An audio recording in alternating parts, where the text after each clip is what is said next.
Happy Friday Night Live, Law Nerds. It's good to see you. Hello, replay crew. We love you. Topics will be time-stamped below after the stream is done, so you can go find those there. We have so much to cover tonight. It's ridiculous. I'm going to try to get to it all. If something gets pushed, it gets pushed. We're going to do a quick weekly roundup. Then we're going to talk about Frenemies, Girardi, and Tiger Mom Yale Law drama a little bit. We've got a lawsuit about check yourself before you wreck yourself. Chickadee check yourself before you wreck yourself as part of the weekly roundup. And I'm very excited to talk about it because it's funny. So there is so much to talk about. I am sorry I'm late. I was running late from getting my second vaccine shot. I am drinking Synergy lavender booch this evening, straight up, and and water. We're just hydrating over here is what we're doing, and that's what it is. So whether you're on Facebook or whether you're on Instagram, let's talk. I'm going to open this up and pour one out, and it's so good to see you guys. Leonard Holly, it's so good to see you over on the Facebooks. Hello, friend. It's good to see everybody coming in. You guys, let me know where you're coming from and what you're drinking, because it's Friday Night Live. It's time for us to just, let's just get into it. Hey there. If we haven't met yet, I'm Emily D. Baker, the badass lawyer and everyone's favorite legal commentator. I'm the host of The Emily Show, and I break down the legal shit behind the news and pop culture stories we all want to talk about. I have been a licensed attorney for over 15 years, but this is not legal advice. I should warn you, I'm a big fan of the cursey words. This channel is where the law nerds unite to talk about facts, not fuckery. So good to see everybody. Law nerds, it's Friday. It's Friday. It's Friday. So glad you are here. Lindsay said, can we talk about RAMSEY too? We can during Q&A. Yes, we can. I also have a video out today with Savvy over on Savvy Writes Books. We had a chat about RAMSEY. She has been doing deep Dave dives. She did a Dave Hollis deep dive. She is so incredible and so smart and does such a great deep dive into different business gurus. And it's fascinating. I love her videos. So I was really excited to sit down and talk with her. She and I kind of found each other's content over Hollis nonsense. And that's exactly what it was. So I just adored that we got to sit down and have a chat. And I literally was like, oh my God, we get to talk about nerd things that I'm excited about. So I'll link that down below too. But yes, we can absolutely talk about that in the Q&A once we get through all of the stuff. Good to see you, Kristen, over on Facebook. You're welcome to come see everybody. We have over 1,200 law nerds over on the YouTubes, and then you get to see all of the chat, lady. All of the chat. But yes, I know I stream this live to both Facebook and YouTube. I've started doing that more, and I enjoy it. We let everybody watch where they're at. There's a number of you on Facebook, way more of you up here on the YouTubes. So here's to that. It is, you guys, it's been a week. For the YouTubers who like or dislike, for the YouTube community that pays attention to YouTube in the drama space, it's been a really long week. The drama channels, particularly the ones that normally report on beauty, have had a dry spell for a little bit. Like all of the major players from the Dramageddons of time past, it's quiet. The Tati lawsuit, one has settled. The other one is waiting for the next court hearing in September, though I think we'll probably get another filing on it. There's a lot happening right now with YouTubers getting into it. And we'll talk about frenemies in a little bit. For those of you that are like, what's a frenemy? Don't worry. I'll give you a little bit of a breakdown. You guys know I like H3. We are not dragging anyone over here. We're talking about business lessons learned and what we can all learn from it. Because at the end of the day, I hope that Ethan and Trisha mend their relationship because they are family. But there's a lot we can all learn from talking about it, I think. So Leonard said, nice color in the background. Yes, it's my under the sea lights tonight. We're under the sea. Under the sea. Because when we get to Court of Public Opinion, we are going under the sea to do that. Grace Blazer, yay for second shot. Hydrate like Natalie Lurchik.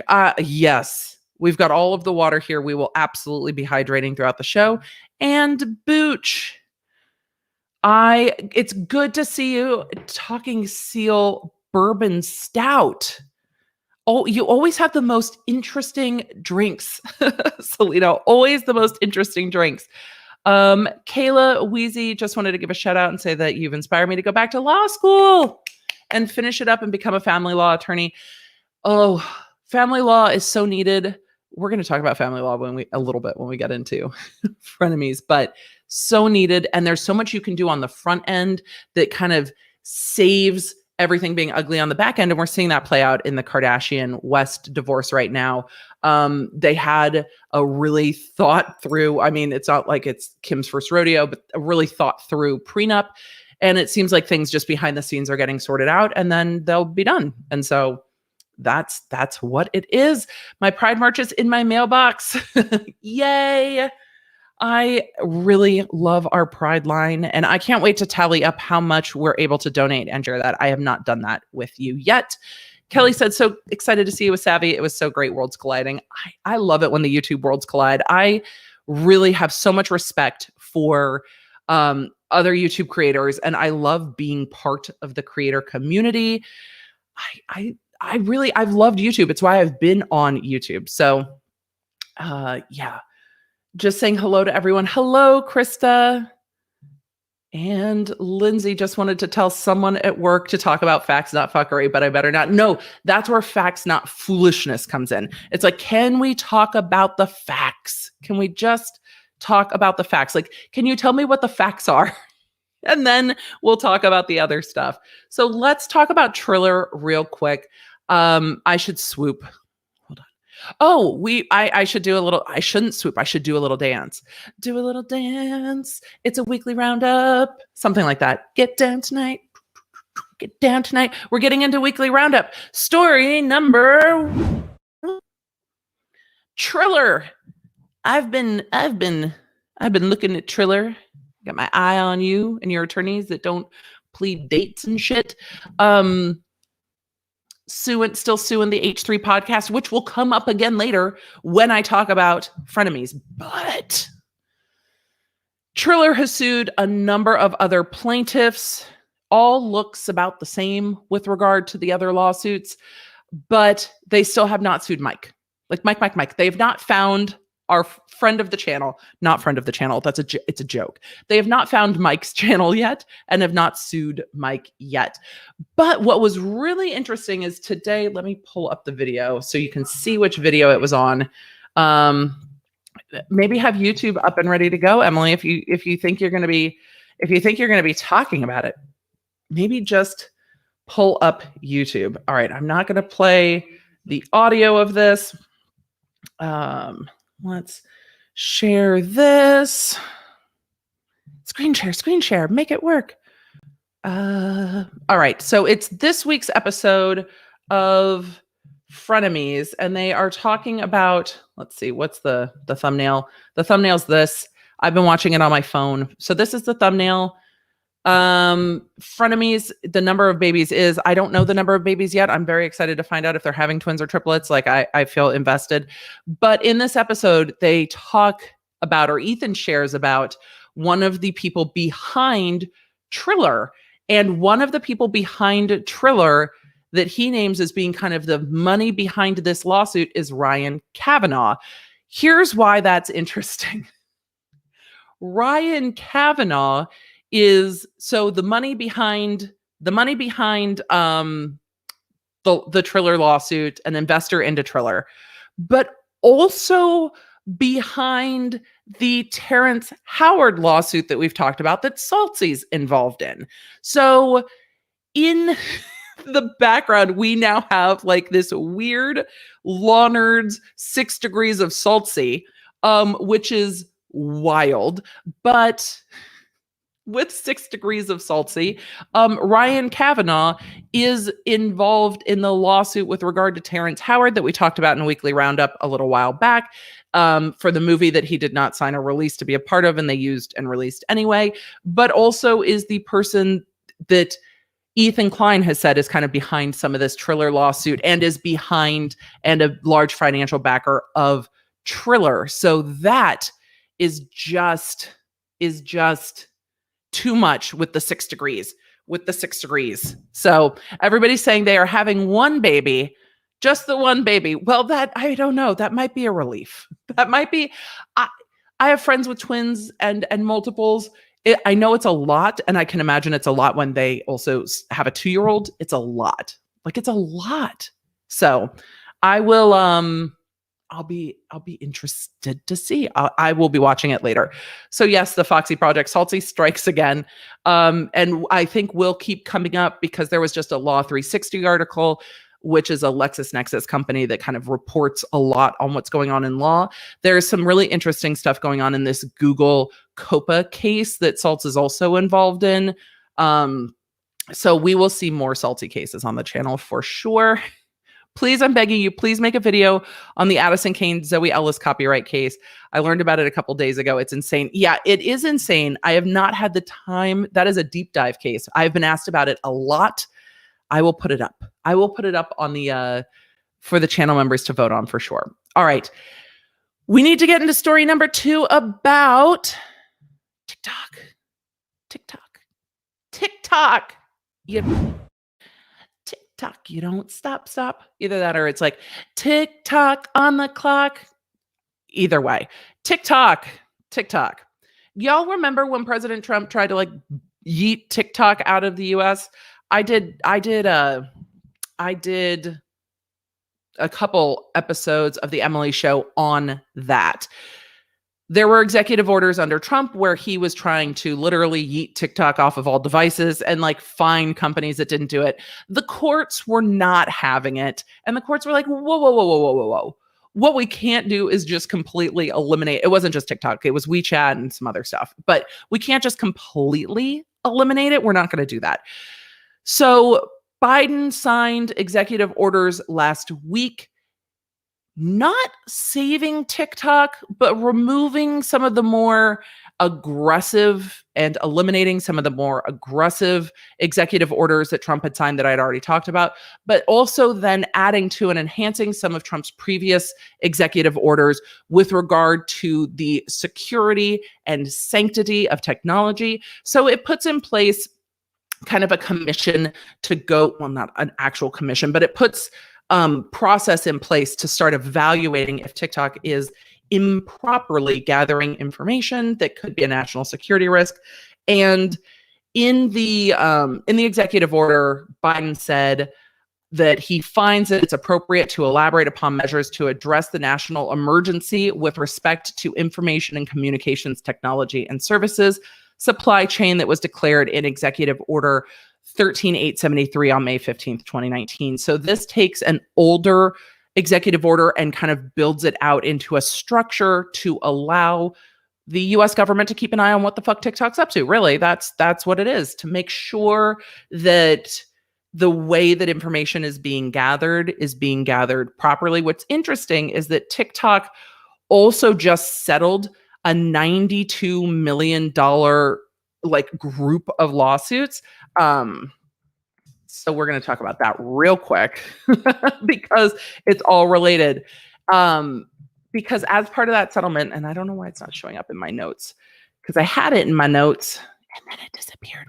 So TikTok was being sued by a bunch of people and in a class action over the gathering of biometric data.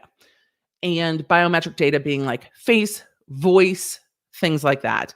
In this settlement that was approved, part of it included that TikTok was not to gather biometric data without making it clear what they were gathering it for. So are you gathering biometric data? How are you gathering it? What are you gathering? So part of the proposed settlement includes that they have to disclose that. Well, of course, what we saw happen at the beginning of the month is that TikTok updated their terms of service and gave themselves permission in their terms of service to collect biometric data. So they settled this lawsuit over collecting biometric data. And then it was like, oh, we just weren't disclosing it. Okay. I got you. We're just going to put it in our terms of use. And so now it's in their terms of use that they can collect your biometric data. Let me pull up their terms of use real quick because A, I thought I had them up and B, I don't, because that's the way it's going to be tonight. Apparently it's just not going to be smooth, folks. It's been a week. So they updated their privacy policy. They're like, oh, you were mad we didn't tell you. Now we're going to tell you. Now we're just going to tell you what we're keeping. So let us just let you know all of the information we track on you. And it's a lot of information. So under their updated privacy policy from June 2nd, 2021, there is a new section. Hold on. Where is it? It's hidden. It's not called biometric data. It's called image and audio information. Let's try to make this a little bit bigger so that y'all can see it. Let's do a dramatic reading of the terms of service, because I feel like a dramatic reading of the terms of service is the appropriate way to do it. Image and audio information. We may collect information about the images and audio that are part of your user content, such as identifying the objects and scenery that appear, the existence and location within an image of face and body features and attributes, the nature of the audio, and the text of the words spoken in your user content. We may collect this information to enable special video effects or for content moderation, for demographic classification, for content and ad recommendations, and for other non-personally identifying operations. We may collect biometric identifiers and biometric information as defined under U.S. laws. Which laws? State, federal, both, all? Which law? Which definition of biometric data, TikTok? Vague. Such as face prints and voice prints from your user content. Where required by law, we will seek any required permission from you prior to any such collection. So if you've been on TikTok lately, you've probably seen a lot of, we've updated our terms of service. You've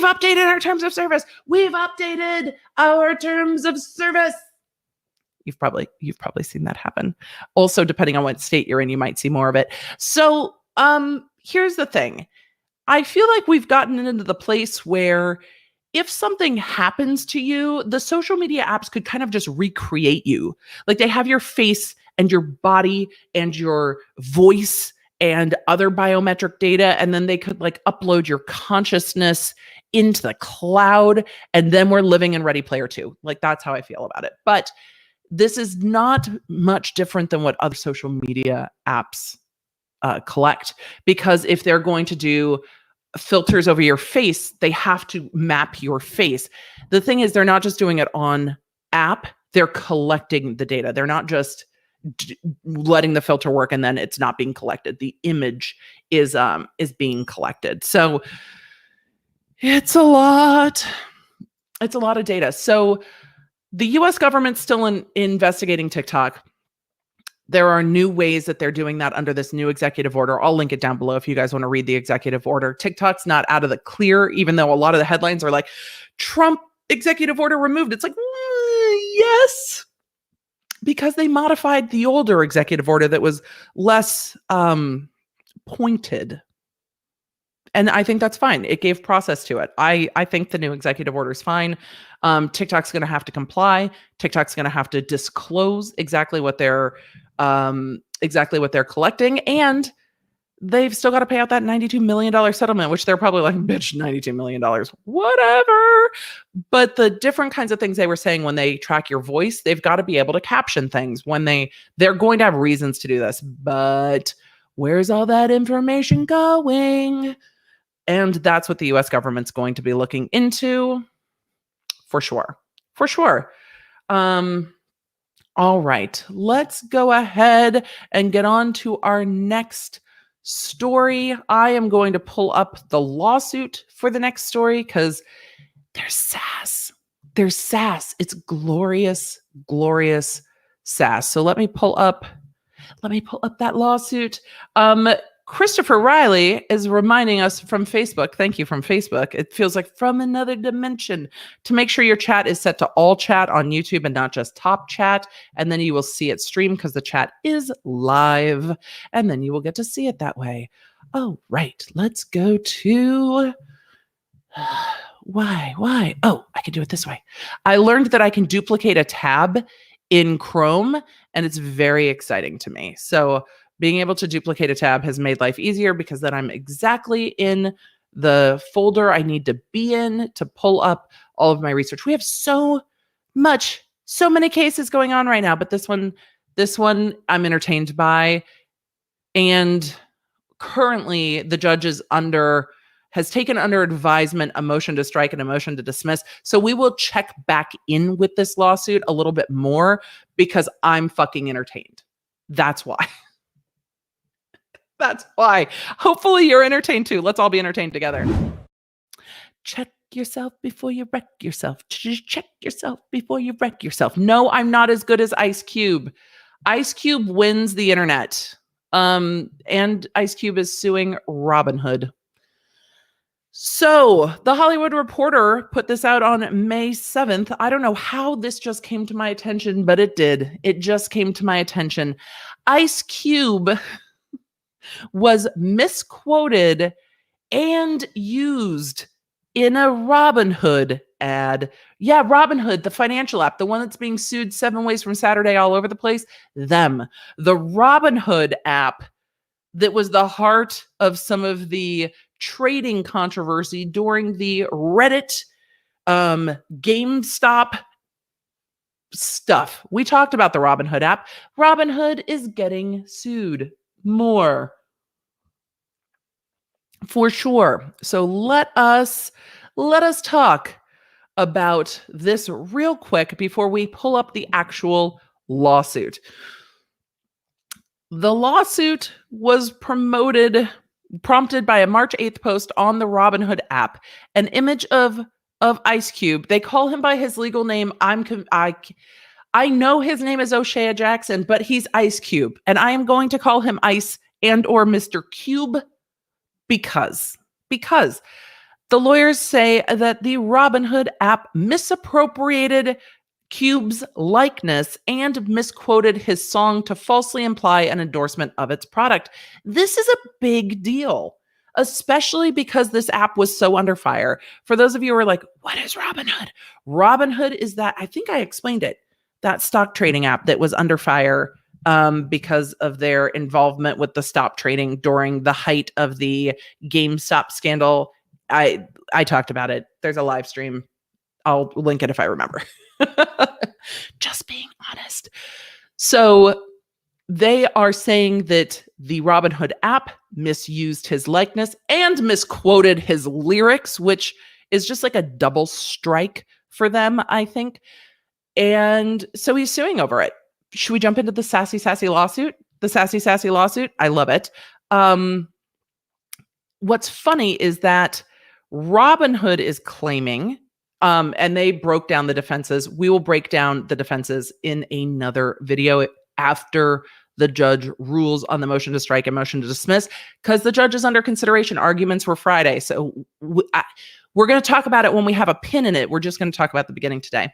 Robinhood's arguing that it has a First Amendment defense. I'm like, but you can't just imply a relationship between the two. And Robinhood has said that the lyrics, Mr. Cube's lyrics, have just become such a common phrase that they're allowed to use it. So we will see. Let's just get into the Ice Cube lawsuit. So this is still weekly roundup, remember, so it's going to be quick because we have other things to get to. So we are going to be quick. We are going to be quick on this, but it's funny. So here are the causes of action. Violation of the Lanham Act. You all will know the Lanham Act from the lovely world of trademarks. We see the Lanham Act in such favorite cases as, the Haley Page lawsuit, Nike, and Satan shoes, all of it. Violation of Civil Code 3344. We'll get into that more. Misappropriation of likeness under California common law because I think it's a misappropriation of his likeness. You can't just unfair competition under California Business and Professions Code. Plaintiff O'Shea Jackson Sr., Cube, Mr. Cube, professionally known as Ice Cube, or plaintiff. Oh, the lawyers call him Ice Cube. See, when the lawyers put it in paren like this, when it's like this, that means this, for the rest of the document, this is how I'm going to refer to them. They're going to refer to him as Ice Cube or plaintiff throughout. Thank you, lawyers. Thank you. Thank you for Mr. Cube. By and through the undersigned counsel brings this complaint against Robinhood Markets Inc., Robinhood Financial LLC, Robinhood, the app. It's the Robinhood app. It's just the businesses underlying the app. Introduction. Robinhood is an unscrupulous and predatory conglomerate that professes to be the financial services company for the everyday person. In truth, Robinhood is a wolf in sheep's clothing. It is the archetypical example of an amoral corruption that places profits over people. Robinhood's corporate malfeasance is no secret. Over the course of its brief existence, Robinhood has been A, the subject of investigations too numerous to list, but currently not less than 5 separate governmental bodies, B, fined several times by federal regulatory agencies, including, most recently, a $65 million settlement with the SEC in December 2020, and C, named as a defendant in hundreds of lawsuits, including currently over 50 class actions lawsuits. Yes, there are. When I was looking for this suit, there are so many fucking lawsuits. There are so many lawsuits. No wonder in 2020 alone, it is widely reported that Robinhood's stock trading app, which depends on trigger finger immediacy, went down not less than 90 separate times.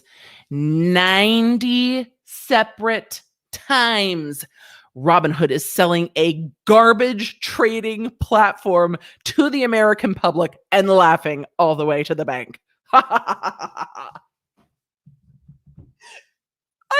just. Hello, Kristen. Oh, wait, where's Kristen? Welcome to the chat.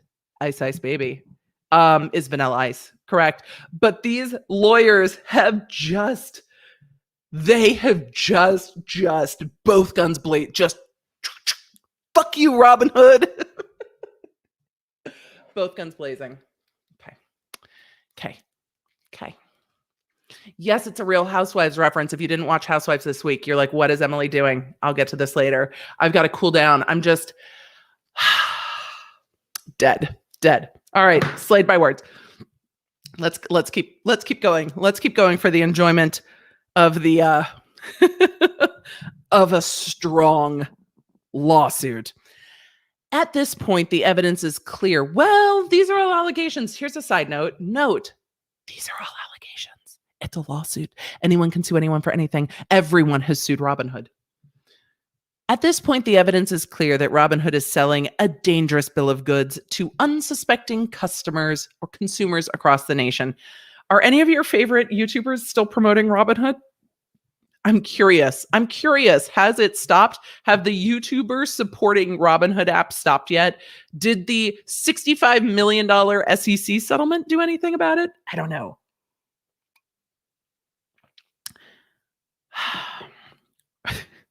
Okay. We got to get back into character. Back to the sass. Paragraph 2. We're starting over. At this point, the evidence is clear that Robinhood is selling a dangerous bill of goods to unsuspecting consumers across the nation. Robinhood CEO Vlad the Stock Impaler Tenev recently offered corporate crocodile tears during sworn congressional testimony when confronted with the fact that an inexperienced 20-year-old Robinhood user, whoa, that's serious. Wait, what the fuck? Okay, I was trying to be sassy, but holy shit, what the fuck just happened? It took a turn. We took a turn. Offered corporate crocodile tears during sworn congressional testimony when confronted with the fact that an inexperienced 20-year-old Robinhood user committed ultimate self-harm. Trigger warning. I know there were news stories about this. I didn't expect it coming in hot in paragraph 2 because this is the first look. I only read the other part where it said feckless. Yikes. Okay. Oh, that's not good. After he was wrongly told that he owed over $730,000 due to some risky Robinhood trades. No, that's not good. I know there were news stories on it, but oh God. Okay, we're going to get into the voice. That is very serious. I remember reading about it. I didn't know it would be in here with the corporate crocodile tears because that's tragic. Also, a phone call can sort that out. There was no Robinhood helpline for the... Okay, so there was no Robinhood helpline for the user to call, and several emails went unanswered by Robinhood until the day of his passing. Human lives are simply collateral damage as Robinhood single-mindedly rushes toward the initial public offering, the IPO, so its feckless and apathetic millennial founders can jump ship and live out their days in luxury and hedonism. Robinhood is simply another get-rich-quick scheme for the most privileged people in America. Robinhood flagrantly displays its belief that it is exempt from the rules and laws that govern everyone else in the United States. They just feckless and apathetic millennials. Ice Cube's lawyers are like, hey, our client can write. He can turn a phrase. Challenge accepted.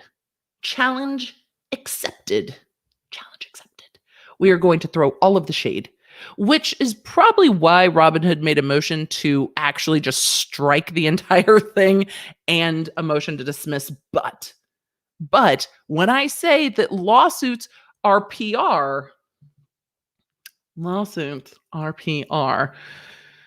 in a cynical effort to appeal to a young demographic, right? Because millennials aren't young anymore. Sorry, millennials. It's the Zoomers that are coming for you. In an effort to appeal to a young demographic, Robinhood has engaged celebrity endorsers such as Jay-Z, Nas. Is that different than Little Nas X? Are there two Nases? Is there a Nas and a Little Nas X? Why is everyone named Nas? I have questions. And Jared Leto to endorse its products and services. Is Jared Leto relevant to younger than millennials? Okay. I love Jared Leto. Also, no shade. I'm surprised that there isn't a D'Amelio in here. Like, if you're trying to appeal to a younger demographic, where are the TikTokers? These should be TikTokers, because the younger demographic, this appeals to a millennial demographic. A younger demographic than millennial would be like Minecraft speedrunners and stuff. Anyway, I just take issue with who they're trying to attract. But anyway, in an act of unmitigated gall and transparent retribution, Robinhood and its subsidiary have now used the image and likeness of Ice Cube without his permission to promote Robinhood's terrible products and services. Robinhood has picked the wrong man this time. You get him, Ice Cube. Get him. Robinhood's wholly owned subsidiary serves as a propaganda arm for Robinhood through its Robinhood Snacks website and app. Robinhood Financial advertises and promotes Robinhood's financial services and products to millions of consumers across the U.S. Ice Cube is one of the world's best known artists, a rapper, actor, and entrepreneur whose life story has served as inspiration to millions because he's a badass motherfucker. We love Ice Cube. I wonder if he helped write this, because sass.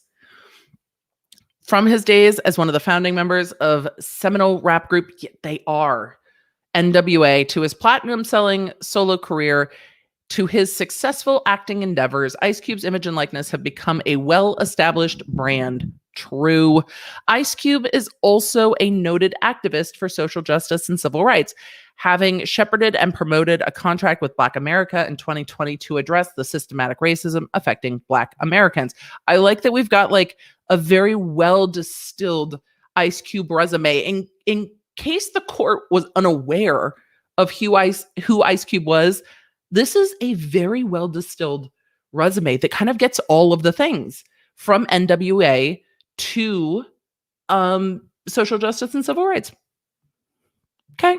In March 2021, in the midst of Robinhood's epic meltdown, defendants deliberately and shamelessly misappropriated Ice Cube's image and likeness to promote Robinhood's horrible products and services. Take a drink every time they say horrible products and services, because I think we're on 2 now.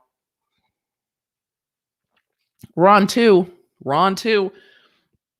The last things in the world to which Ice Cube would ever attach his image and likeness. This blatant theft of Ice Cube's image and likeness to endorse Robinhood's dangerous product. Damn it! That says dangerous products, not horrible products. All right, we're doing it anyway. Dangerous products and services has resulted in substantial damage to Ice Cube.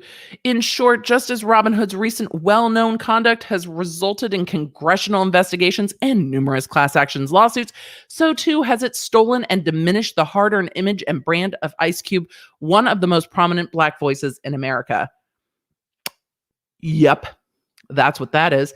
Ice Cube has spent years meticulously building the value of his image and overall brand by carefully scrutinizing the products and services he is asked to endorse.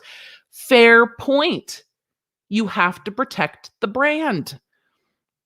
This highly selective process has established Ice Cube's name and image as a respected brand in multiple categories, ranging from music to sports.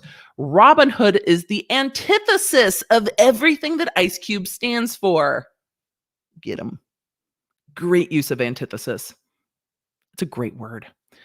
It represents corporate greed on a massive scale. In ICE's view, Robinhood is a textbook example of a greedy corporation taking advantage of its unwitting customers, despite Cube's written demand that defendants cease and desist.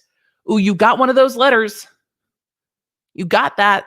Cease and desist their continued commercial use of his image and likeness. They shockingly failed to refuse to do so. Are we shocked, really, though? Are we shocked at this point? I'm not shocked. Knowing that Ice Cube was offended, look, if I got a letter that said Ice Cube was offended, I'd be like, Mr. Cube, what can we do to make it better? I will not offend Ice Cube. I just, all right. Knowing that Ice Cube was offended and wished his image and likeness to be removed should have been enough for Robinhood to do the right thing. Sure should have. But Robinhood just doesn't care about people, whether they're famous or not. That's a great line. I love antithesis. I love feckless, but this is simple and clear and to the point. But Robinhood just doesn't care about people, whether they're famous or not. Robinhood and its puppet Robinhood Financial act with impunity out of malice and greed. Impunity is a great word too, under the mistaken belief that they are above the law, given their intransigences. Given their intransigence, Ice Cube now brings this action to set the record straight. Robinhood is a scam that Ice Cube wants nothing to do with.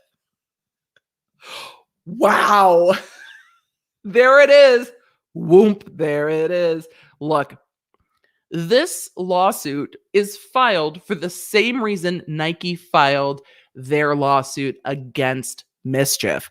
It's because you now have a product being associated with the brand, Ice Cube being the brand, that says, no, we don't want to be associated with what you're selling. You're the devil. Literally, not literally. It's hyperbole. But this is what a well-written complaint will get you. A, entertainment value that we actually want to report on, and B, there are causes of action here. What you can't do is just associate someone's brand or promote your brand with them. What are they going to probably say? What's Robinhood going to say? Robinhood's going to say, we can use pictures and we can quote lyrics and it's not yours. But I think Ice Cube's going to say copyright, motherfucker. So jurisdiction and venue, where is Robinhood located? Did it say where the company was located up here? Are we arguing over jurisdiction and venue today? No. And you know what? I don't think they moved to dismiss under jurisdiction and venue. We'll do the motions to dismiss later. Jurisdiction and venue. They didn't say where Robinhood and Robinhood Financial were located. Here we go, down here.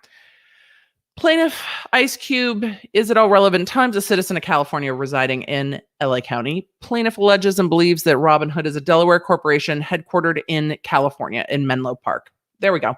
Plaintiff alleges that the other one is also in Menlo Park. Of course they are, because they're a digital startup. Of course they are. Plaintiff alleges on information and belief Robinhood Financial is a wholly owned subsidiary. General allegations. They used his stuff and they used his song Check Yourself to quote. I'm going to show you the image that they use down below. And then if you guys want to deep dive on this, we'll do a deep dive after the judge rules. They talk about Ice Cube devoting his life to social justice and civil rights, that the image of him is famous and valuable. This is getting into like a trade dress and likeness issue. The likeness is famous and valuable. Ice Cube is a registered trademark. The registered trademark underscores the fame and value attributed to Ice Cube's brand and persona. So let's get to what they used,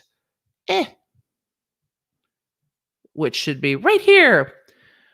Why are tech stocks falling? March 8th. This image. Correct yourself before you wreck yourself. So this is the misquoting of check yourself before you wreck yourself. Check yourself before you wreck yourself. This is that. I don't know where they got this image from. Clearly it looks like a movie. And so this is what's being complained of because this was in there. Hey, snackers. Oh, on International Women's Day, nonetheless. Well, if it's International Women's Day, why do you have a picture of two dudes looking confused? It's a no from me, bro. It's a no. Happy International Women's Day. You could have avoided all of this if you had just maybe picked a woman that like works at your company. Maybe a woman in finance. Maybe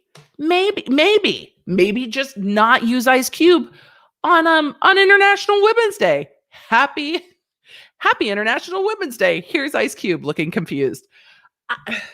All of this could have been avoided. Remember, in the Sun UK Johnny Depp lawsuit, the headline that was the heart of that very long, expensive litigation in the UK was up for under 24 hours. So this is already a problem. It doesn't matter. It was up enough. Anyway, so on our pod, a 10-second video of LeBron dunking, we just sold for $200K in NFTs. You don't have any NFTs regarding... No, I don't want to hit your link. Damn it. You don't have any NFTs regarding women either? Okay. So this is their newsletter that they put Ice-T in. Or Ice Cube. Did I say Ice-T? I did. Ice Cube in. And they're going to argue that they just picked an image. I want the movie studio to jump on. This looks like it's from a movie. The movie is probably copyrighted. You probably can't share that image. So we'll see. Yeah, this is the you're about to catch a lawsuit face. And they sure did. And the lawsuit The lawsuit was not just a lawsuit. The lawsuit is a PR massacre on paper with some fantastic language. Just kudos. We're going to shout out the lawyers because kudos to the lawyers for making it interesting. Because you know how we feel about the Triller lawyers. All right. So Friedman. Oh, why does your name have to be hard? Okay, Michael Tattleman, and Sean Hardy. Kudos. Well written, friends. Well done. 2 big thumbs up. I think that I think that Ice Cube will probably be happy with that and probably happier with the outcome. But I think this well-written complaint deserves a little more attention. So just they worked feckless. I'm going to go through and highlight all the words that I love in this before I come up again. But they worked in crocodile tears, feckless, apathetic, antithesis. It was brilliant.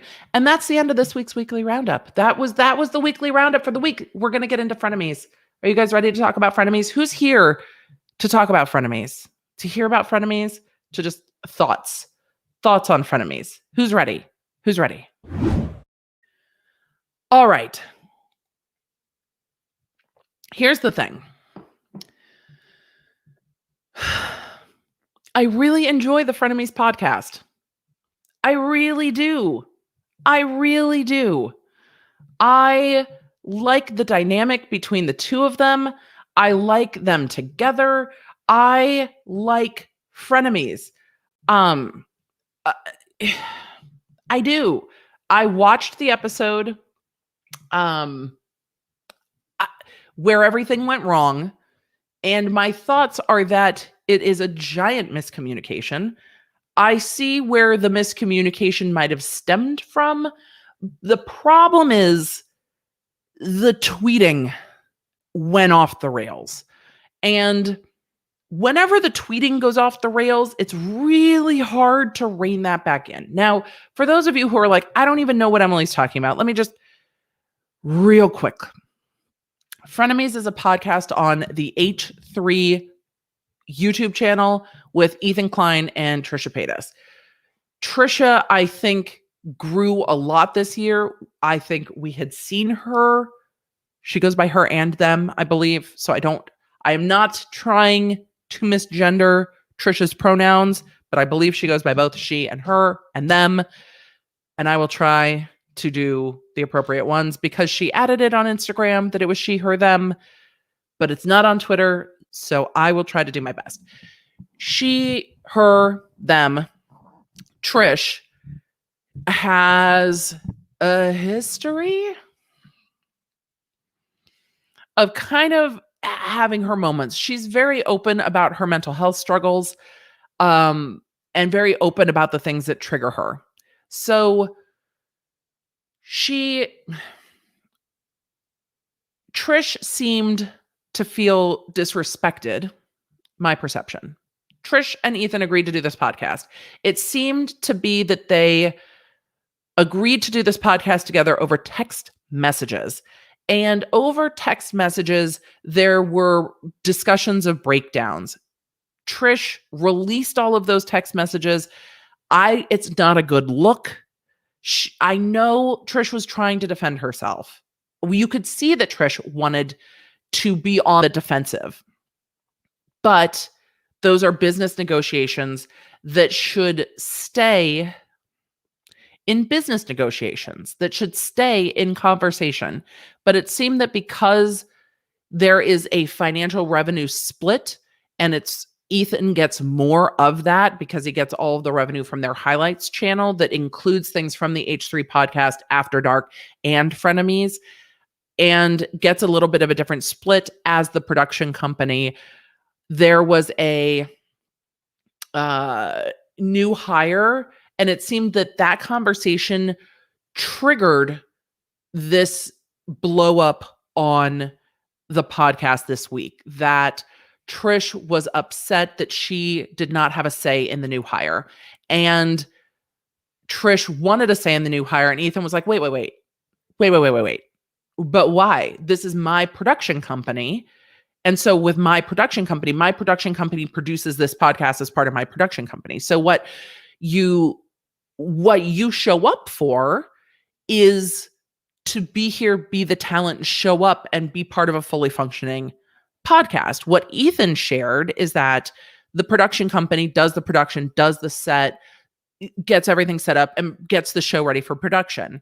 It seemed that Trisha didn't feel she was listened to, that her input wasn't listened to. And that seemed to be where that perspective was coming from, is I want to be heard. But Ethan was like, but we are the production team, so you can't just choose you're not hiring staff for me. My perspective is that this needed to be a behind the scenes conversation. I think it seemed to me that things were bugging Trish anyway. And that might've been because they were talking about Gabby Hanna. Gabby Hanna is very triggering to Trish. And so it seemed that this all just kind of exploded all over the place. And then not only did it explode all over the place, but then it went to Twitter and multiple videos, and then it kind of blew up. But the screenshot, the screenshot of the margins with the merch and the margins of the business split are things that should not be put out into public. Those are trade secrets of a business. And some of those are really low blows. Trish also had slurs in there that they went on to say that they knew better now, but didn't then, and thought it was friendly banter. But Ethan said it wasn't friendly banter. So it got dark in all of this. What I want to talk about is not that, but is the business side of all of this. Because what it looks like, just from what I've seen put out on the internet publicly, is that there is the expectations are not being matched between what Trisha's expectation was and what Ethan's expectation was. And it seems that Trish didn't understand what Ethan's expectations were and what deliverables he was providing. Now, in California, my perspective on this, in California, running a production company like H3 is going to be expensive. You have employees on site. So you're paying for payroll. Those aren't independent contractors. That is payrolled employees. You are paying for insurance to have people on location. You are paying for insurance for the building. You are building out the sets. You are paying for the equipment. You are paying for all the overhead and costs. And then things like the Triller lawsuit, you're also dealing with the legal side. If an employee left and sued, Trish isn't going to be left holding the bag of an employee that's like, if Trish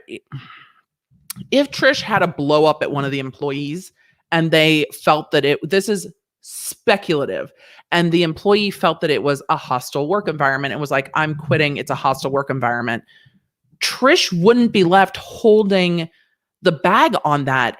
H3 is the employer, so H3 is left holding that. So H3 is taking on a lot of the risk. It seemed that Trish felt uncomfortable that she was kind of plugged into an established group and didn't have like a dedicated touch point. But those are expectations that can be worked out in a contract or negotiated in a contract when they're discussed behind the scenes.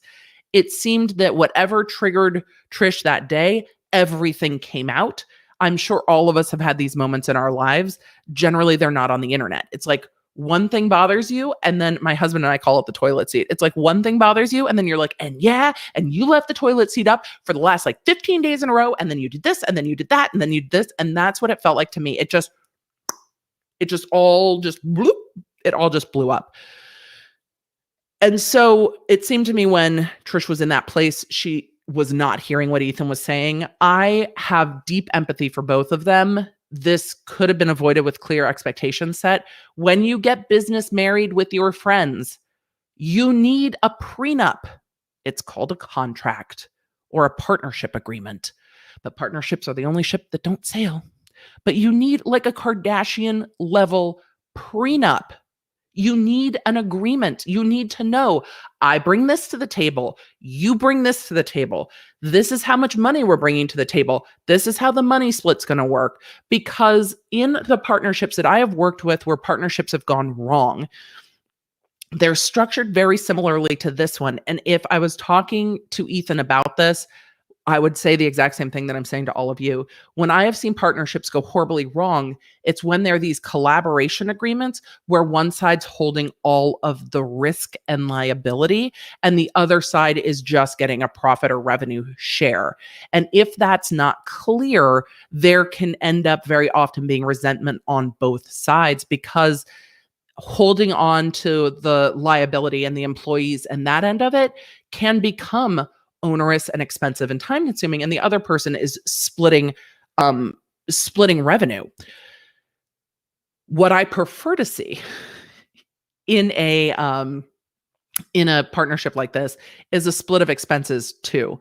And so that becomes very difficult because H3 is a production company, but what they could have done is build H3, the production company, could have billed the Frenemies podcast for its time and for its efforts. Now, between friends, a lot of people don't want to do that because it's a giant pain in the ass. And if Hila's designing the merch, how much does her company charge the Frenemies podcast for the merch? If the merch is getting pre-ordered, it seems that they didn't ask Trish to put in half of the funds to pre-order the merch. So at what point do they split the expenses and split the liability and the risk? And it seemed that the liability and the risk wasn't split. And it seems that the expectations weren't clearly discussed, which is why you need a contract. And the contract needs to have expectations clearly laid out and what both sides are bringing to the table. And that doesn't seem to have been done here. And that can help ease some of this. Like, it's not going to help ease a blow up like this, but it can help ease some of this. I think it's a good case to prove why, if you want to get business married with your friends, you have to have an agreement, even if you think that it's not going to take off. And it's clear that Ethan was the production company and Trisha was the talent, but Trisha didn't see it that way. And because she didn't see it that way, that's where this mixed match of expectations is. And I hope both of them can recover from it, because at the end of the day, they're going to be family. And this has got to be a lot. This is the third time Trisha's quit the podcast, and there's still a lot of money probably locked up in merch, because buying merch to sell, like putting in the money to buy the merch to then go sell, is very expensive. So I'm empathetic with everybody. I really, really, really am. But contracts. Because from everything we've seen, there were text agreements and no other clear communications. So that's where we're at. I feel bad. It's a good lesson about contracts. If you've watched any of this stuff go down, you'll see it. I think Ethan breaks it down very well. And I think Trish breaks down very clearly that they weren't being heard. And that's where it is. So that's where we're at with Frenemies. I just, like, the lawyer side of me feels so bad watching it, because I'm like, there's so much that could have been done to help save this, but it has to be done at the beginning, because you can't put the shit back in the horse. And I really feel badly. It just seems that this partnership is done, that the Frenemies podcast is clearly over, and that hopefully they will be able to, without the business part of it being involved, step away and salvage the familial relationship. Because it makes me sad. It makes me sad. It just makes me sad. All of it. And that's Frenemies. So I'm sad. I'm sad for them. I'm sad to see friendships pulled apart. When you look at creative endeavors, the Haley Page suit should also be a lesson on this. When you look at creative endeavors, you have to have a contract. You have to know what the contract says, and you have to have clear expectations going in. just like going into a relationship. And if you don't have clear expectations in a relationship, they can change over time. Maybe have that conversation too. Who's paying? If we're going out to dinner, who's paying for it? Like, it's particularly, even if you're married, if you're going out to dinner, who pays for that kind of stuff? Is all the money going into one account? Do we have separate accounts? Who's paying for the mortgage? Who's paying for the food? Who's paying for other stuff? When expectations are clear, there is a lot less anger because of miscommunications. So I'm sad, and I know that mental health is involved in it, and it just is.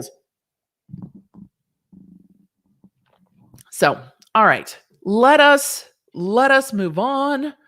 What is next on the docket? All right. Should we talk about Girardi? Do you guys want to talk? Are you ready to talk about Girardi? We're an hour in. We've blown through topics. Are we ready to talk about Girardi? Let me know. And I asked on Twitter, I asked a question and then I didn't check back to answer it. What you guys were most interested in talking about tonight. Frenemies, Girardi. A lot of you were excited to talk about Girardi. There's a lot going on with Girardi. So with regard to Girardi, it's Girardi time.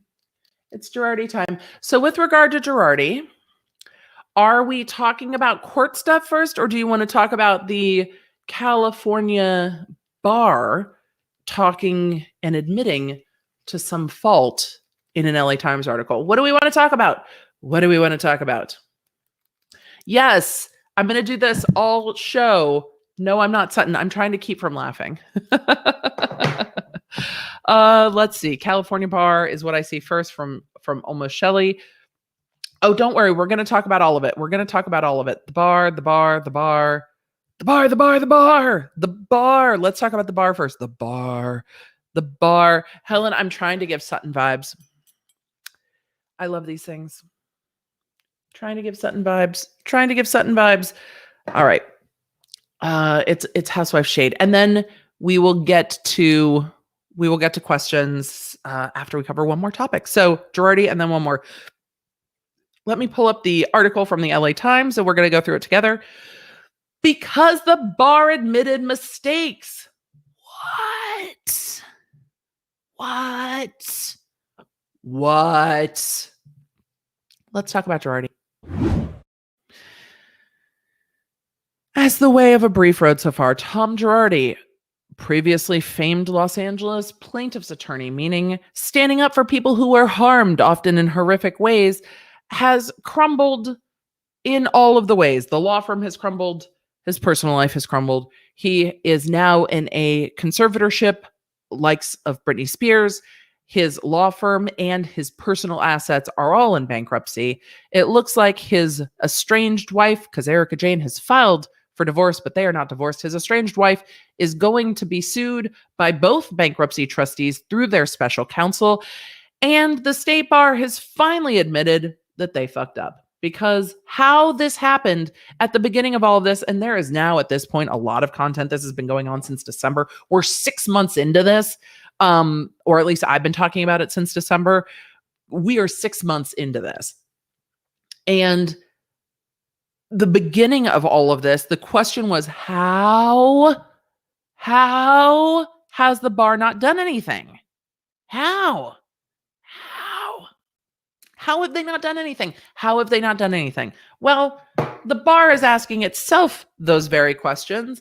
How have they not done anything? Los Angeles Times yesterday and updated today. State bar admits mistakes in handling complaints against Real Housewives Tom Girardi. You think? This went on. It's alleged to have gone on for decades. And most of the complaints that have come forward are more recent because they're not time barred, but this has been going on for decades. So how?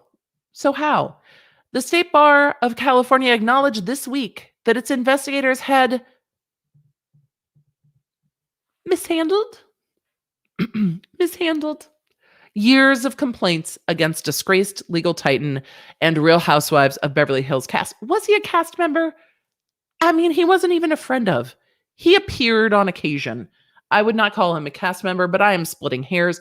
Also, I forgot to say, if you have not, go ahead and like and subscribe and thumbs up things. Awesome, thanks. The stunning public admission comes after a Times investigation published in March. Dude, that investigation was juicy. We talked about it too, about the seducing of the state bar, which described how Girardi had kept his law license pristine despite numerous complaints lodged against him at the state bar, as well as more than 100 lawsuits against him and his firm.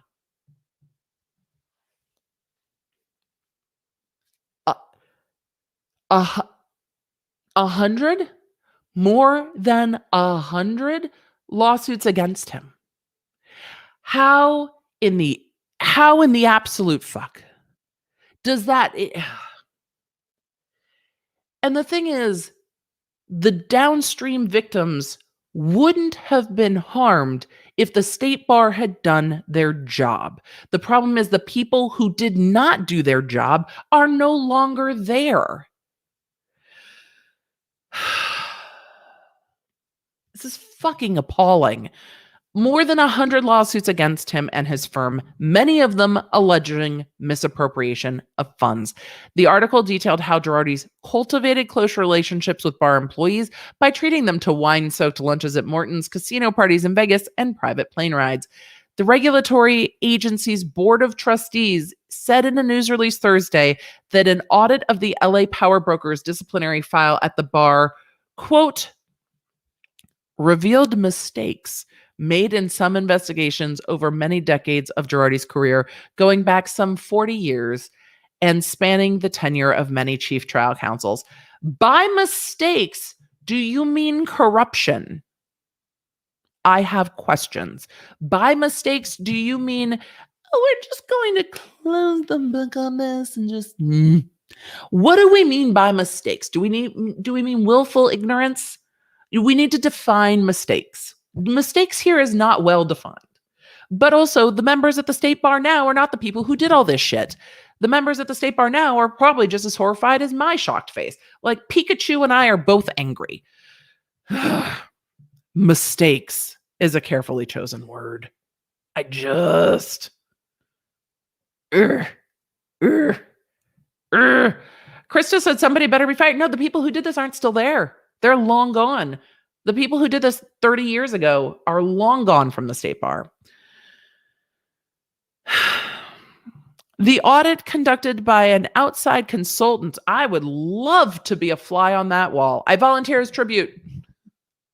I'm not qualified at all to do that, but I volunteer as tribute. I'm tenacious. I have lots of questions. I volunteer as tribute. An audit conducted by an outside consultant identified significant issues. No shit. In the investigation and evaluation of high-dollar, high-volume trust accounts. Look, when I broke down the state bar's objection, they laid out where the money was going in these trust accounts, and it was just one account, and it was wild. So if that's been going on for 40 years, just, I see you, chat. I see you. I see you.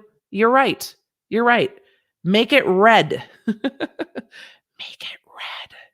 Let's just, we'll do it. We'll go to DEF CON what the fuckery. We'll make it red. I look like I'm in a Little Nas X music video. Call me by one, call me by unit. Anyway, we'll go back under the sea for the court of public opinion. This is just.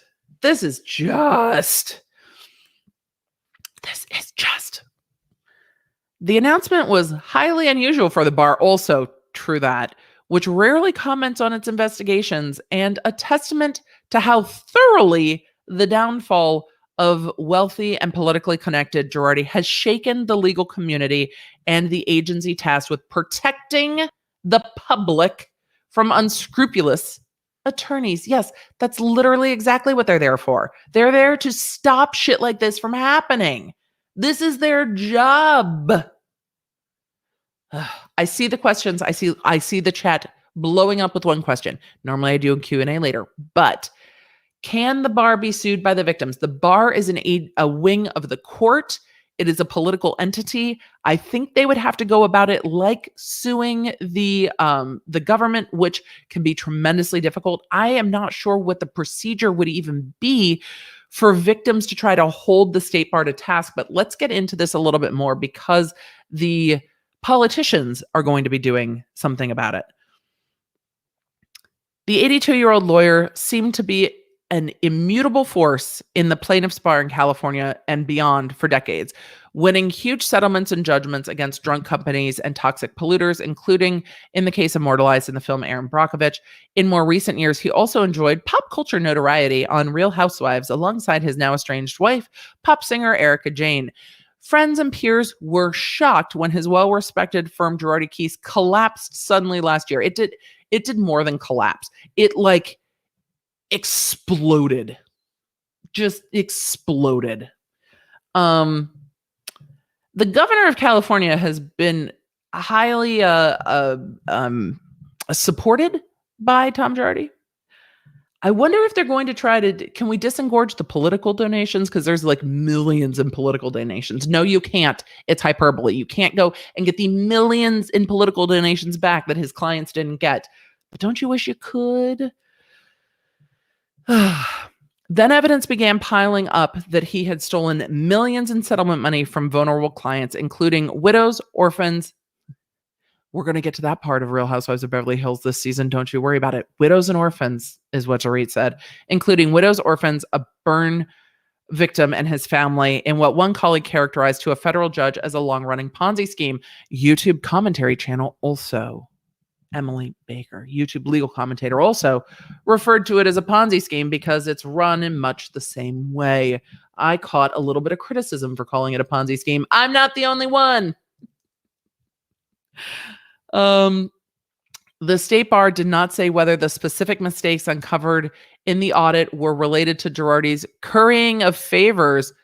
Oh, are we calling it currying of favors now? Okay, we're not just calling it actual bribery. Cool. I get it. The LA Times is we don't want to be sued for defamation. We're not calling anything bribery. No, we're not. It's speculation. I'm not saying it's bribery. They're saying it's currying of favors with staff or its trustees. Agency spokeswoman Teresa Runo said that Elise Lazar, a Thousand Oaks attorney who was a supervising prosecutor for the bar in the 90s, conducted the review. Oh, so is that who conducted the independent review? Somebody who had worked for the bar in the 90s? But Ruano said she could not disclose specific information about the number or nature of complaints. Why not at this point? Why not disclose it at this point? Why not? Why not? Let's talk about it all. The details of the audit are confidential. Well, the public has lost confidence. And your job is to protect the public, and the public needs to have confidence in you. You need to release the information. We need to talk about it all. Let's talk about the husbands. We need to talk about all of it. You're in the middle of trying to disbar him. So after you disbar him, will then it come out? When is the book coming out that's a case study on what the fuck went wrong here? Lazar declined to comment in an email. Well, that's fair. That's the independent evaluator. That's totally fair. The bar should be commenting, not the independent evaluator, citing her ethical responsibilities to respect the confidences of the client. Right, the client being the state bar. The state bar can release it. Assembly member Mark Stone, chair of the Assembly Judiciary Community, which oversees the state bar, is probably fucking pissed. I have questions. Mark Stone, I need to find Mark Stone. I need to email him and be like, I need comment. What else is happening? All right, we're gonna track down Assembly member Mark Stone and ask questions, or try to. Which oversees the state bar, said the audit's findings exposed pervasive and institutional shortcomings. No shit. In the agency's disciplinary system, and he called for the public release of the audit. Free the audit. Free the audit. We want to see all of it. I have questions. Especially, I need to determine how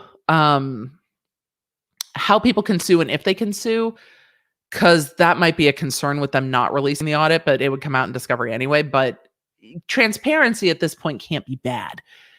It is paramount that the legislator, the Supreme Court, and the public learn what went wrong in this case so that the issues can be addressed and the public can be protected in the future. Well, that can't be understated. I'm very concerned that the bar made numerous errors and oversights. I'm very concerned that the bar made numerous errors and oversights in the Girardi case over a 4-decade period, or was bribed. Or maybe that. Or was, curried favor. These mistakes endangered the public, allowing Girardi to prey on vulnerable victims and have seriously undermined confidence in the competence of the state bar. Yeah, that's also an understatement. The state bar talks about this in asking the court in the conservatorship to not appoint a conservator and to not find the conservatorship. The state bar talked about confidence in the public, and it's like, it's too little too late at this point. And it really is too little too late. The trustees have asked that the bar investigate new and innovative means of regulating and monitoring attorney-client trust accounts. That shouldn't be hard to prevent misappropriations from occurring in the first place. There are things in place to do that. There are things in place to do that. How it didn't happen in this case, I can't imagine that it wasn't being actively pushed aside. We must use lessons learned to strengthen the state bar's rules, policies, and procedures to avoid replicating problems of the past, like, not allowing them to go and be paid for trips and things like that. But some of those things are also already in place. The bar is currently trying to disbar Girardi, who was diagnosed with Alzheimer's disease this year, who was diagnosed with Alzheimer's disease this year by a court-appointed doctor in the conservatorship proceeding initiated by his brother that he takes issues with there, and his brother, who acts as his legal guardian, and told the agency Girardi will not practice law again and does not plan to contest the proceedings. Now, his license has been suspended because of the diagnosis. So even though he has not been disbarred, he is not able to practice law. I don't imagine how he could at this point anyway, because he's under a conservatorship. Like it's just not even possible. But I'll show you the status of his, I'll show you the status. They rendered him not eligible by nature of the conservatorship. And then now there's a consumer alert, not eligible to practice, consumer alert. And then you can go and see the case. And we broke that down on another episode, but he was ordered inactive by the state bar. He's not eligible to practice law, which, based on everything Erica said this week on Real Housewives, law was his first love. This has to come as a very difficult and bitter pill to swallow, because he's been stripped of most of his awards that he's won. He's been stripped of his good name, and he's been stripped of his license to practice law. But it's too little too late, because the damage has been done. The families who have had money stolen from them from Tom Girardi, the damage is already done to them because they can't get it back. And he's in this conservatorship now. A criminal prosecution is very unlikely, given that he's in a conservatorship. And I don't think they'll just go after Erica alone unless there's some really substantial evidence there. And that could come years from now. So let's look at what the court just did. And let's look at what the court just did. And then we'll probably get to questions. I'm sorry, y'all. Tiger Mom's going to have to wait. The drama at Yale Law School, because there's too much. I always think I can talk faster than I can. And I cannot. I'm just gonna make a note before we jump into the conservatorship. The conservatorship deals with mental health diagnoses. These are in question by lots of individuals. I am not here to question this diagnosis. I am not a doctor. I am not the court-appointed doctor. The timing is suspicious. That does not mean that he has not been masking this for a while, which is deeply troubling, because If that's the case, then there are lots of clients that could potentially have not gotten the legal advice that they deserved. So if this is not true, it's really dark. If it is true, it's also really dark because this could have been going on. I have questions for the lawyers involved in his firm about what they knew and what they saw. And the reason I ask is, the statements he made to the court in this hearing seem off to me. And I know there's some who are like, whatever, it's all bullshit. You're totally entitled to your opinion. I'm not going to question this diagnosis. I very much question the timing. I worry that this was going on before it all came to light when everything fell apart. I worry, but we're not going to attack this diagnosis. It's not up for us to decide. You're welcome to your opinion, but I'm not here to say one way or the other because I just don't think we know. And I'm troubled if it's all bullshit. I'm more troubled if this has been going on and he's been able to function enough and to use his personality and his charm enough to keep going. Of the, oh, no, it's fine. Oh, we'll get it together. Oh, don't worry. Oh, it's this. Oh, it's that. Oh, you know me. How long can you get along that way when you have a driver, you have someone cooking, he has all the help at home. So how much was he able to cover this? I don't know. And I worry. I worry on both. And I think with this diagnosis, there needs someone, I don't know who, needs to look into, or at least ask the questions of the other lawyers and of Erica. How long has this been going on? Because what clients are out there that could have not been advised of their settlements, that could have not been adequately advised of their rights, that could have settled a case without agreeing to settle their case? And we've heard in the media instances of a tremendous anger. And I know that can also happen with mental decline, that there can be tremendous anger. So I don't know if there was always anger there or if this is something from the later years. I have so many questions. So, and I really think that we just don't know yet. And I don't know who will ask that. Hopefully the bankruptcy court will ask the questions and then maybe we'll find out. So let's talk about what statements he made to the court, and then I'll pull up the court records, and then maybe you'll have the same questions I do. I have a lot of questions and it's so frustrating because there's not going to be any answers right now. So let's get into it. Us Weekly, Erica's estranged husband, Tom Girardi, breaks his silence on conservatorship amid lawsuits and health issues. I mean, that's overstating it a bit. He spoke to the court. Tom Girardi, 82, attended a virtual court hearing Wednesday, June 9th, where he addressed the situation for the first time. Quote, obviously, I disagree with the conservatorship altogether, he told the judge of his brother, Robert Girardi, being placed in control. I don't think that's what he's saying. He says, I disagree with the conservatorship. He did not say I disagree with the conservator, because the court finding is that he did not object to the conservator. So he didn't object to Robert. He objected to the whole, like the conservatorship as a whole. He then detailed his plans to end the conservatorship. However, the conservatorship it was temporary until this hearing, which if he's like, these are my plans to, if these are my plans to end the conservatorship, to me, that indicates that he was maybe not clear that the conservatorship had not been enacted yet, because then you would argue, I would think, this is my plan for the court not to grant the conservatorship today. Do not grant this. Do not make this permanent. Deny the petition for the conservatorship. But detailing plans to end the conservatorship indicates a lack of awareness to me that the conservatorship was not in action already. And so there are little things like that where I'm just like, there are some indications here that I don't know if this is an act, because a lawyer would not argue we're ending the conservatorship when it hasn't even been enacted yet, because that's not what this hearing was about. This hearing was about making the conservatorship permanent. So, he then detailed plans to end the conservatorship. I think that we should put together all the reasons why the conservatorship should be dissolved. it wasn't enacted yet. So that worries me.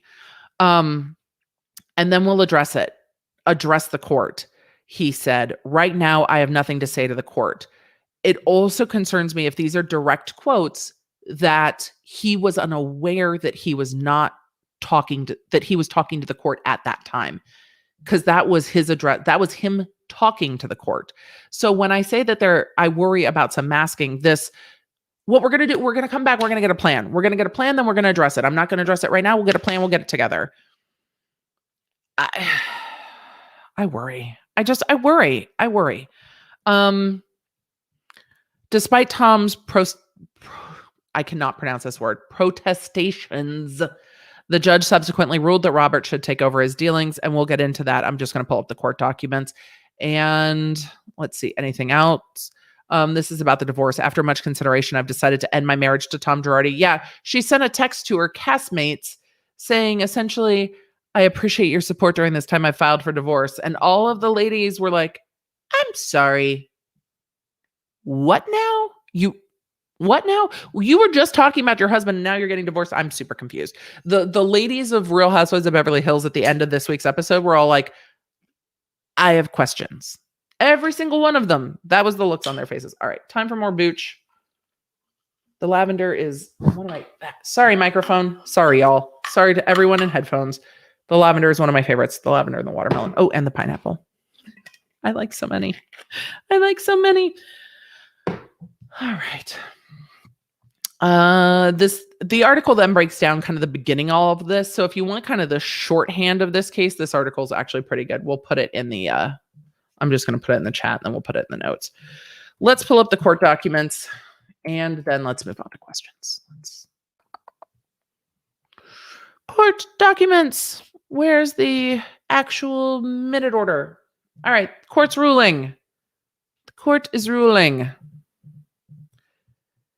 Superior Court of California, June 9th, 1:30. The following parties were present. Robert Girardi, petitioner. He's the conservator. Tom Girardi, subject. I hate that they're called the subject, but he is the subject of the conservatorship because it's him. Nicholas Van Brunt. Wouldn't it be better if it was Van Blunt? Can I just change people's names? No, it's so rude. Nicholas Van Brunt, attorney for petitioner, and Rudy Casillo, appointed counsel. The matter is called for hearing. The court read and considered. The court is addressed and testimony is heard. So the court chatted with the parties. The court finds sufficient evidence has been provided to grant the matter on calendar, which is making the conservatorship permanent. This date based upon reading the moving papers and consideration of all presented evidence and for the best interest of the proposed conservatee. Notes are cleared. That means the past probate notes. Good cause having been found, the court dispenses with any notice to any unnoticed parties. The court finds that the proposed conservatee consents and does not object to the conservatorship of the person and estate, which is interesting because he said, obviously, I don't think it's needed. But at the end, when the court is like, do you object? It would have been a no. Mind you, Britney Spears' conservatorship is also a consensual conservatorship. The court finds clear and convincing evidence that a conservatorship of the person and estate is necessary and appropriate in that the proposed conservatee is unable to care for himself, in that the proposed conservatee is unable to care for their financial affairs and is subject to undue influence, and the conservatorship is the least restrictive alternative needed for the protection of the conservatee. So this would have been the finding made similar in the Britney Spears case as well. The court finds and orders that the conservatee is unable to make their own healthcare decisions. They have a major neurocognitive disorder, that the assessment, some of the assessments were not ordered because of cost, it seems. The court orders the bond waived and the conservator is not allowed to marshal assets. What that means is that the conservator can't really do anything with the estate, unlike Britney's father has a bond because Britney's father's in charge of the money. So if they screw it up, there's a bond there kind of held over their head like a construction bond. But the conservator here, the brother, Robert, can't do anything with the estate because all of it's in the bankruptcy court. So the bankruptcy court's going to be doling out the money, not this one, because there's nothing there's nothing to the estate. The estate is all completely in the bankruptcy court. So the bankruptcy court will be giving money to Girardi to take care of brother Girardi. The court finds that the conservatee retains the right to vote. The court orders that the conservator file a determination of conservatee's appropriate level of care. So they're going to be going through determining the care needed. They're going to file an inventory and appraisal. So now this court will also be going through the assets or whatever assets he is going to be given from the bankruptcy court, but we're not there yet. An appraisal of non-cash property in the inventory shall be made by a probate referee, because the estate in the conservatorships in probate, the estate everywhere else is in bankruptcy. And that's essentially what happened. There are some notes from nope, wrong one. Let me find it. There are some notes. That's probably in here somewhere. There are some notes from the supervising attorney, just to show you what another person said. This is the court-appointed counsel's record. Talking about, here, I'll get to it. Really cleanly and clearly written up.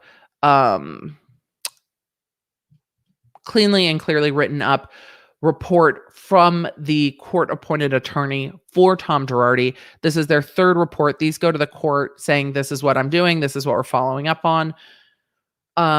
They talked about what they reviewed and prepared for the hearing, developments after the hearing on March 15th. They talk about talking to Girardi. On March 15th, the court granted additional powers. The matter is set for general conservatorship of the person and the estate. The conservatee has no objection of petitioner becoming the conservator. The capacity declaration filed confirms that the conservatee lacks the capacity to give informed medical consent and suffers dementia. The capacity declaration also indicates the proposed conservatee is not able to attend the hearing. However, court-appointed counsel CAC has no objection if Girardi elects to appear, even though his ability to understand the hearing may be impaired. This is what concerns me. If he is impaired to a point where he cannot understand his own hearing, 6-7 months ago, he was attending hearings for clients that paid him.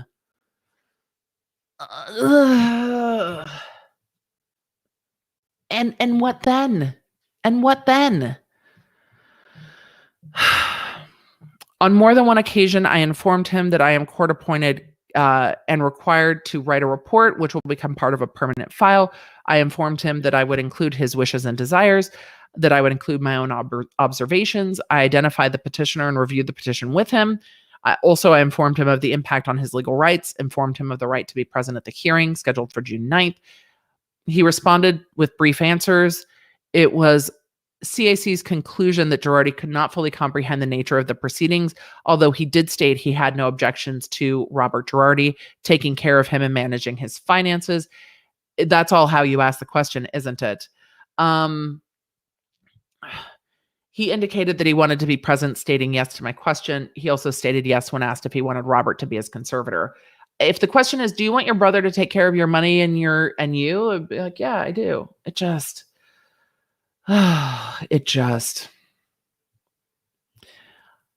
makes me so sad. I was of the professional opinion that he could not fully understand, comprehend, nor appreciate the nature of the CAC disclosures, albeit he had no objection to Robert becoming his conservator.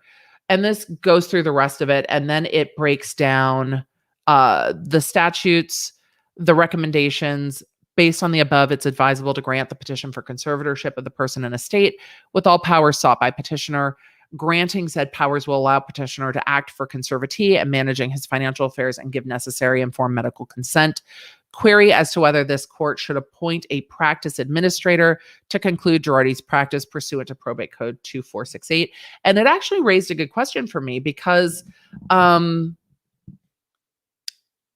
did this get done in the bankruptcy court? Like, I know that the practices in the bankruptcy court, I just don't know who was contacting the clients. I assume it's the probate, the bankruptcy trustee, and there doesn't need to be a practice administrator. And so that's what I think. That's what I think's being done. But it was interesting that they put in that, query if we need a practice administrator, because I think that's being handled within the bankruptcy court. But I don't know if they appointed a practice administrator. It's a lot of documents in the bankruptcy court, so I would have to go through them. And then they included their attorney's fees. Look, it's such a detailed list. It's so nice. We don't get this in all of the Brittany documents, but it's really helpful to see the billing breakdown and how much, who they met with, who they were talking to, how they did talk to Girardi on numerous occasions. They talked to the doctor, they talked to Girardi, went to Girardi's house, talked to his brother's lawyer, talked to or reviewed the capacity declaration from the doctor, talked to bankruptcy counsel, reviewed the objections from the interested party, talked to other attorneys involved, visited his home again. So it's not as if they have not dealt with Girardi on more than one occasion. This is a number of occasions. And so there's more than just, oh yeah, there's a doctor that talked to him once. This is a lot of people. So I know there's still questions. There's always going to be questions because the timing of it is sus. My bigger concern truly is that this has been going on and that his clients didn't know. And the lawyers in his firm, if they were aware, should have done something. If he was really no longer mentally able to practice law. I don't know what they were doing inside of it. I don't know if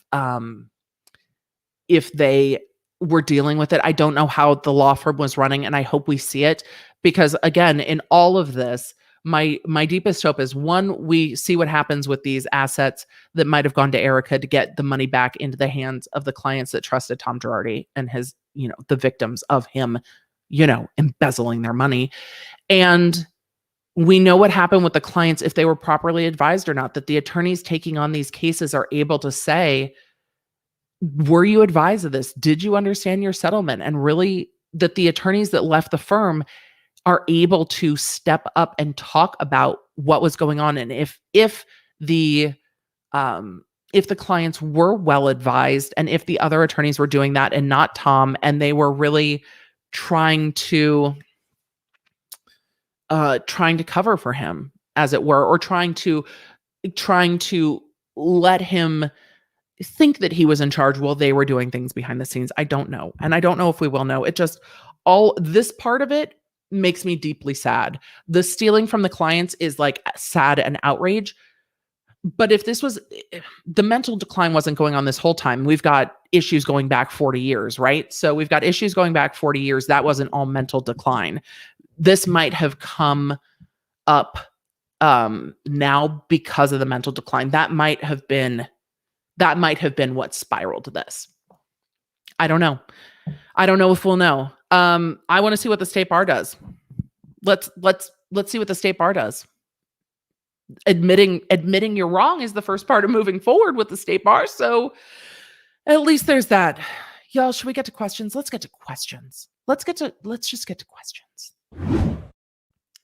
It's a lot. The Girardi stuff makes me so sad and it makes me so mad at the same time. It's why the lights are red. This should never happen. I'm still flabbergasted it happened. I shouldn't be surprised, but I am, because lawyers take their ethical duty seriously, or at least most do. I mean, you make a whole career after, we're fighting for the little guy, we're the lawyers of the people, and then this shit. I just can't. I hope they get their money back. We're going to be watching to see if Erica Jane gets sued to get the money back. We're going to see.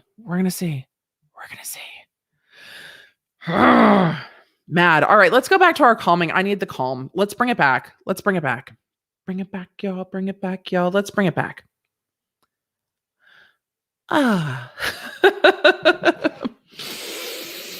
We're going to calm ourselves down. If you haven't seen Real Housewives this week, then you don't know why I have this.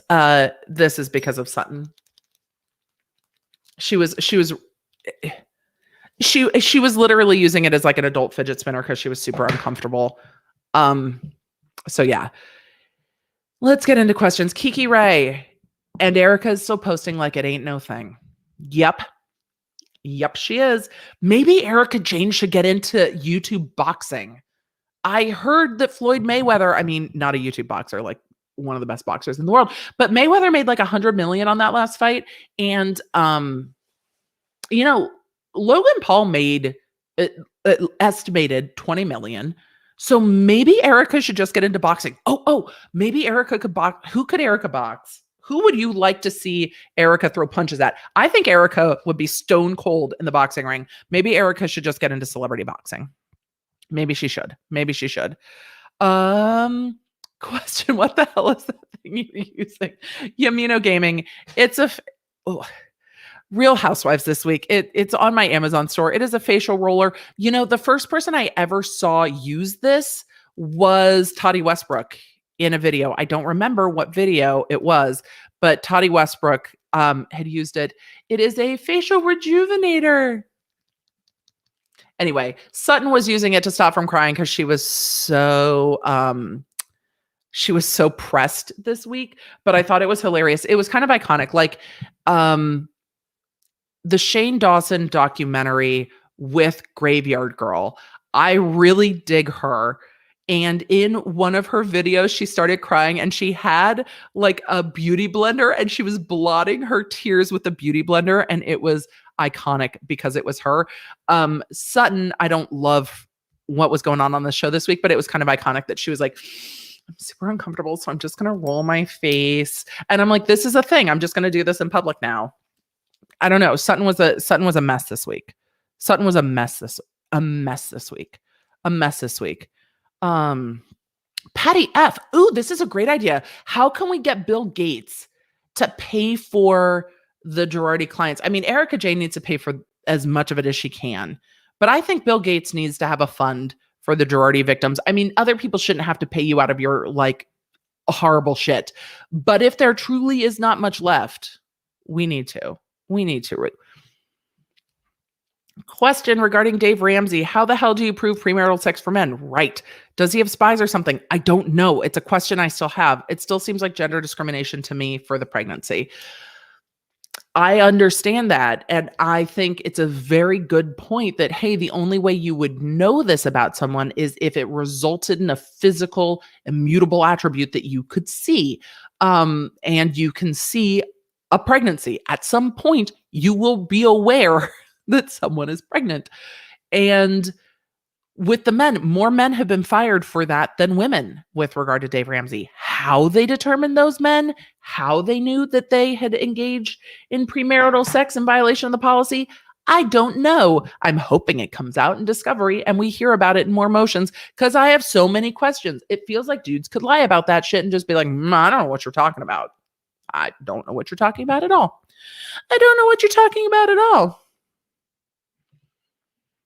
Question, the bar employees can't all be gone because he has been sued in more recent years, right? The investigators, most of the investigators that investigated him are gone, according to the LA Times article. Yes, he has been sued in more recent years. I don't know if there were bar complaints in more recent years. There might still be some employees that were there. I hope we see.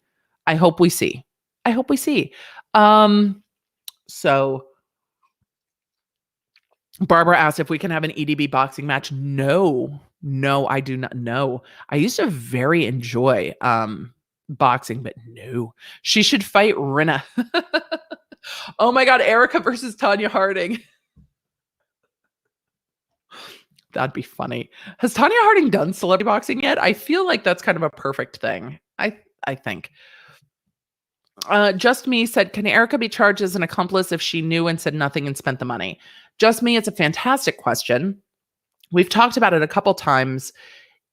Charged as an accomplice to crimes that Tom would have to be charged with. And Tom is not currently charged with any crimes. Could he be in the future? Possibly. But trying to prosecute someone who is in a conservatorship who now does not have the mental capacity to potentially stand trial is kind of a non-starter. So in Illinois, the judge in that case, in the Edelson PC case dealing with the Boeing air crash, that judge forwarded it to the U.S. Attorney's Office. We know that. The judge said it. The judge was like, bring the prosecutors. This shit feels criminal. Round them up. Where's the prosecutors? Get them in here, prosecutors. Prosecute. Prosecutors, mount up. It was a cold, dark night. Sorry. Regulators, prosecutors, is it a dad joke? Anyway, the judge called for the prosecutors to mount up. We will see if they bring charges. Him being in the conservatorship really complicates that. It makes it very, very much harder. And it makes it very hard to prosecute an accomplice without prosecuting the person who did the thing. Juries have a hard time with that. Can the victims who didn't get their settlements sue the bar? AB, I don't know how the process would go because it is a court entity. So I don't know. I have been thinking on it, but I don't know how that would go down. Erica Jane versus Gabby Hanna. Ooh, that would be cross-platform. It would be like the YouTube plus like Bravo universes unite. Maybe that's court of public opinion. Who would win in a fight between Erica Jane and Gabby Hanna? I think Erica Jane has a height advantage on Gabby. But you know. Question. Jordan asked the same question. I don't know. But I am going to look into it more because I have questions too. I would love to see her box Heather Dubrow. I don't think Heather Dubrow would step into the boxing ring. I just don't. Rinna might. We know that Rinna's like, whatever, I'm down. If you pay me, I'm down. Like for $20 million, would Rinna box? Probably.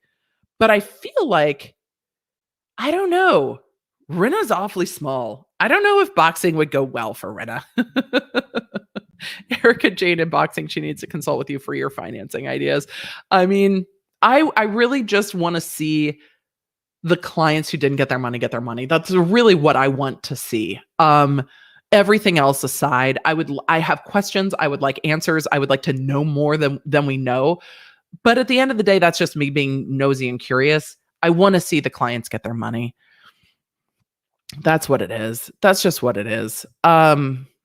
So Tanya Harding, great. You guys had a lot of Tana. Tana would be interesting.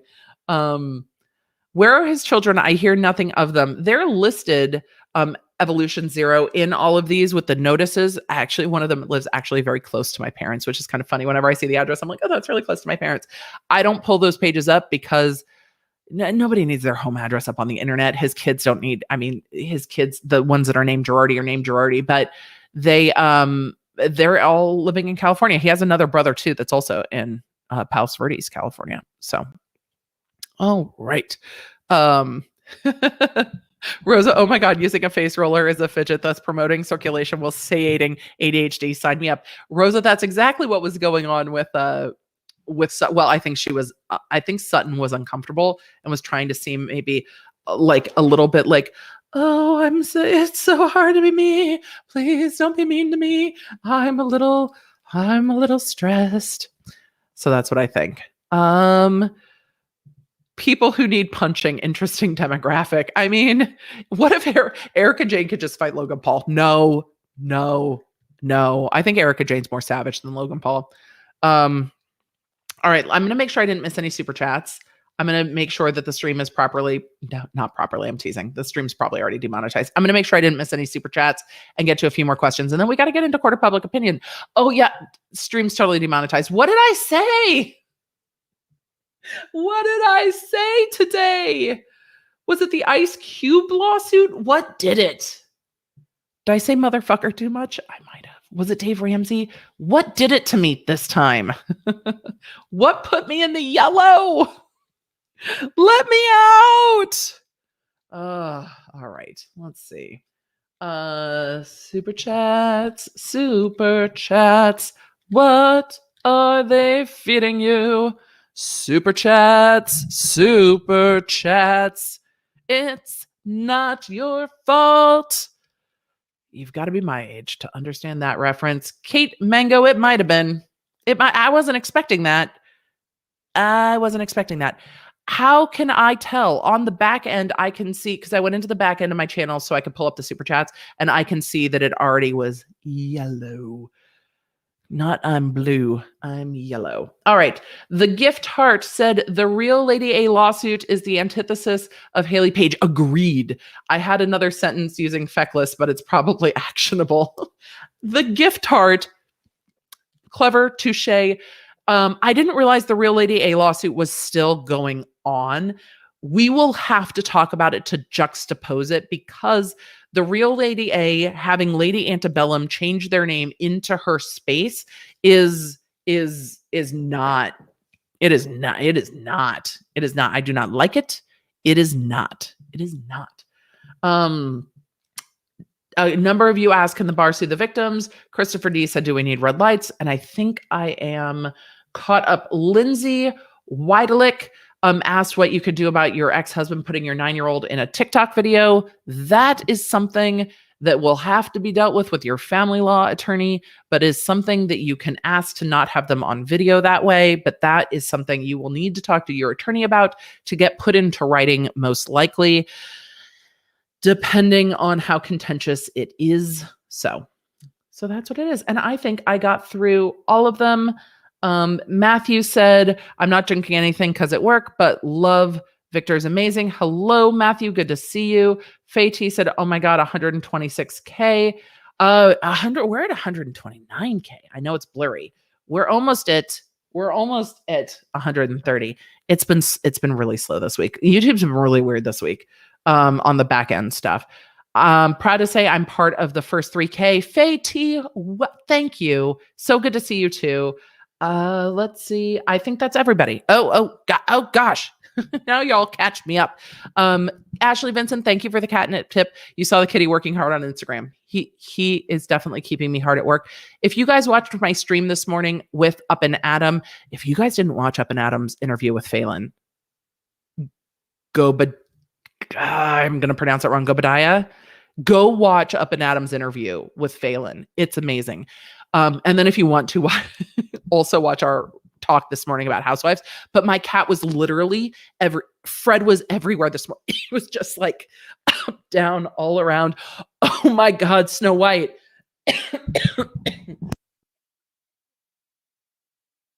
Yes. Erica Jane versus or Jen Shaw. Because Jen Shaw is trying to raise the money for legal fees. Jen Shaw put out that her cousin put out the $2.5 million GoFundMe. Jen Shaw needs the money too. Okay, questions. Question, a lover's curse. Could you please cover the Marilyn Manson lawsuit? I don't know. I am not there yet. It's dark shit. I am not there yet because it is. I try to balance the shit that I cover and the heavy shit. It's heavy shit. So if I will, I'll let you guys know. I'm just not there yet. Right now I am not. Chelsea Dicey, we need a video of you reviewing famous law scenes like Legally Blonde and My Cousin Vinny and Judge Judy. I mean, maybe it would take a lot of effort and time to research the copyright on some of those, because what you don't want to do, even though it's fair use, you can still get copyright stuff. So yes, maybe. Per Dave Ramsey, the woman he fired could have used in vitro rather than sex. I mean, yes, they could have. In which case, then her being pregnant is then she's being fired for being pregnant because it's not how she got pregnant. It is a very good point. It is some very good point. Oh, just me. I only say it because it's interesting to me. But thank you for the cheese since they demonetized me. It happens. It happens. Oh my God. I saw Fred climbing on you earlier. He's so sweet. He was very involved in everything I was doing earlier. He's hilarious. Gemapple Sarah. I think I got that right. Thank you for being so open about ADHD. Because of you, I got my diagnosis earlier this week at 30. Congratulations. Here's why I say congratulations. It's like the more you know, then the less you feel like it's just you. And I have ADHD days where I'm like, why can't I just do this? Why can't I just focus on this? Why can't I just be like this? There are times, it's rare now, but I'm like, why can't I just be more normal? Like, why can't I get this done? What the fuck is wrong with me?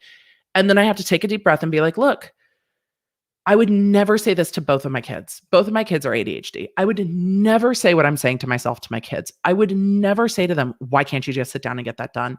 So I have to stop doing it to myself.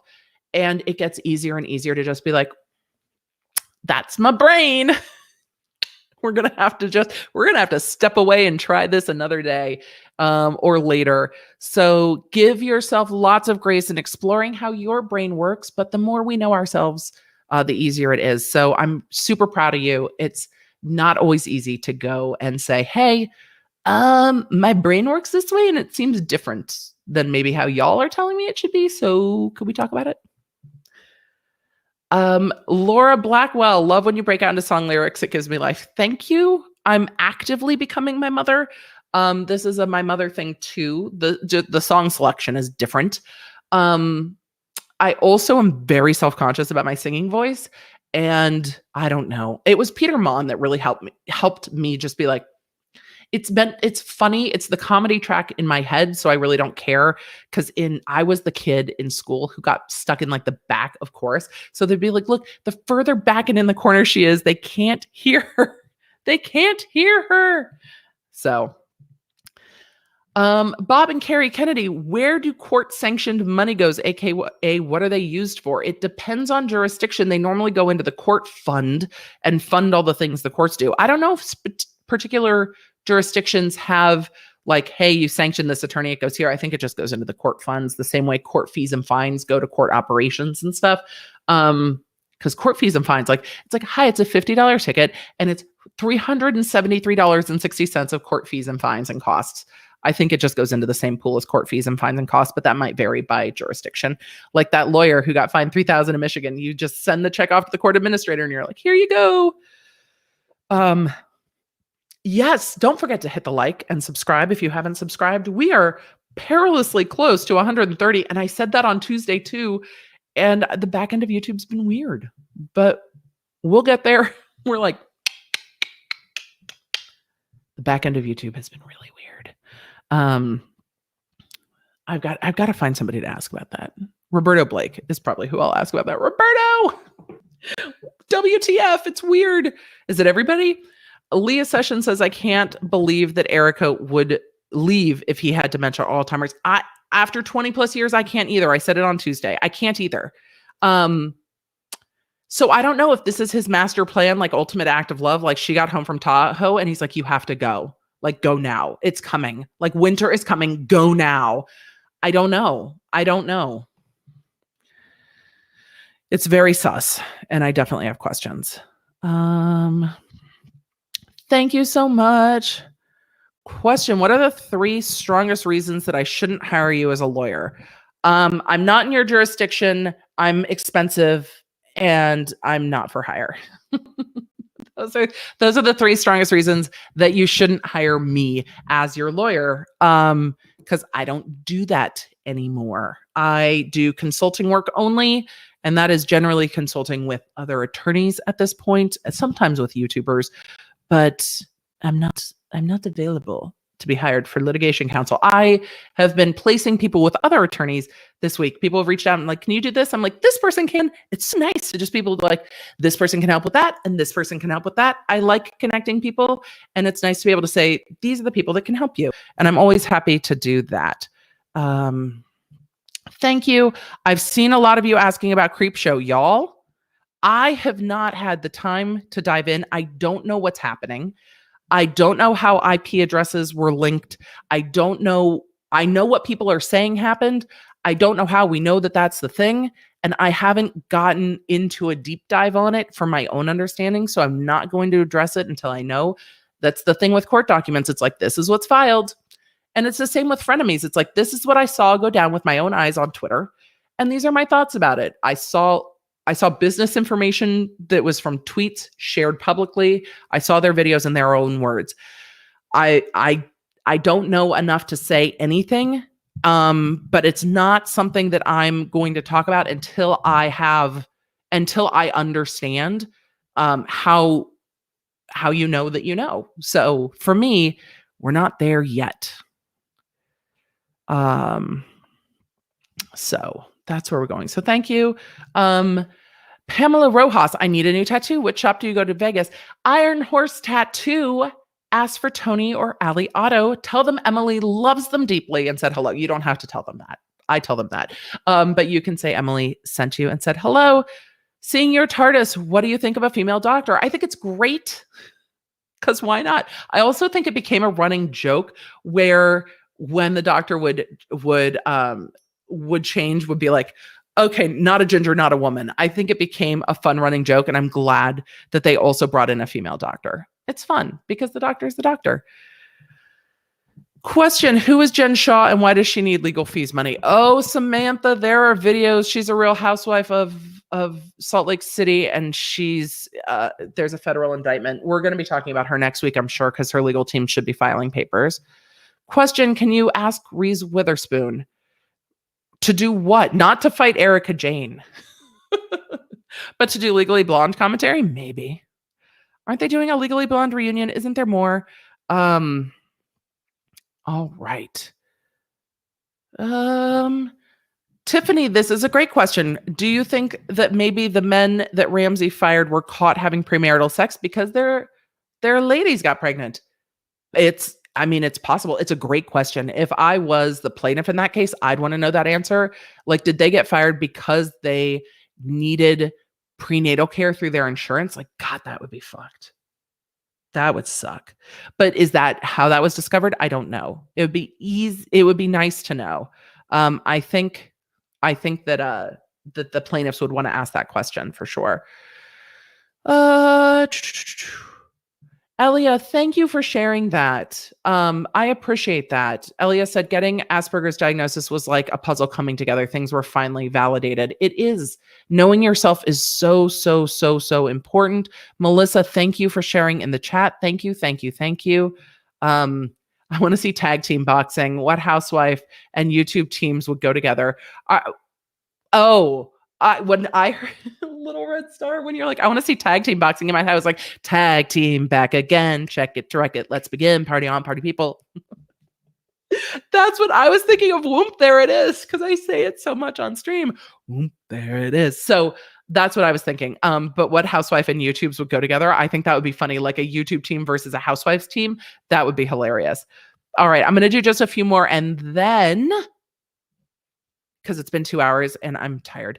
And then, and I need to go to bed. I need to hydrate and go to bed. And then we got to get to court of public opinion. But I'm having so much fun answering questions. And I talked way too much.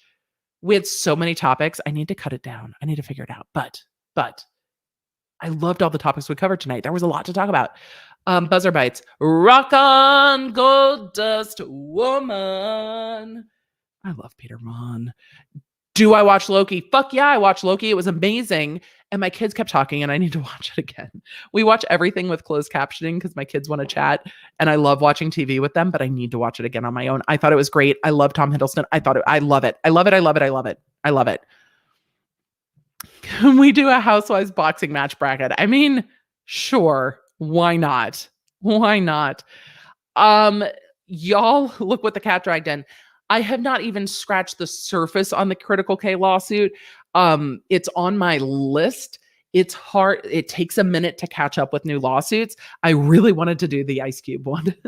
So we will. All right. Before we get into court of public opinion, because we're going to get into court of public opinion, first of all, can we get a huge shout out to the mods? Please, please, please, please, please. And second of all, can we send well wishes to both Jake's Baby Cakes and Mila and such? Both of them are recovering.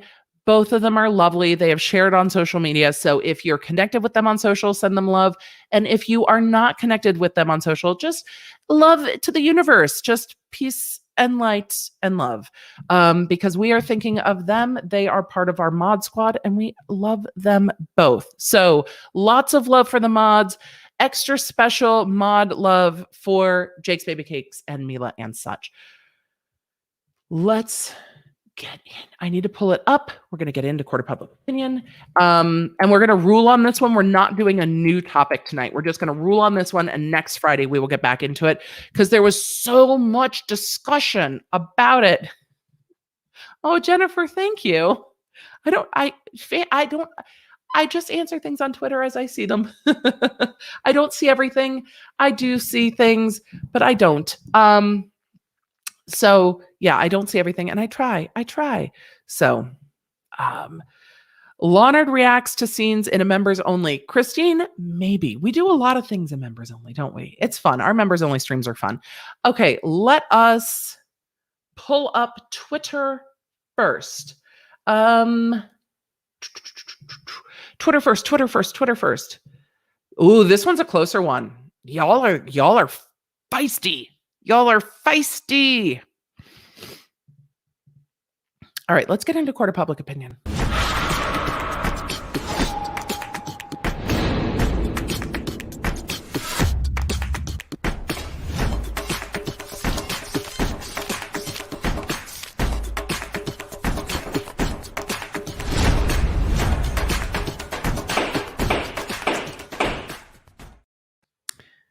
This is a part 2 of last week's court of public opinion, where we again find ourselves under the sea.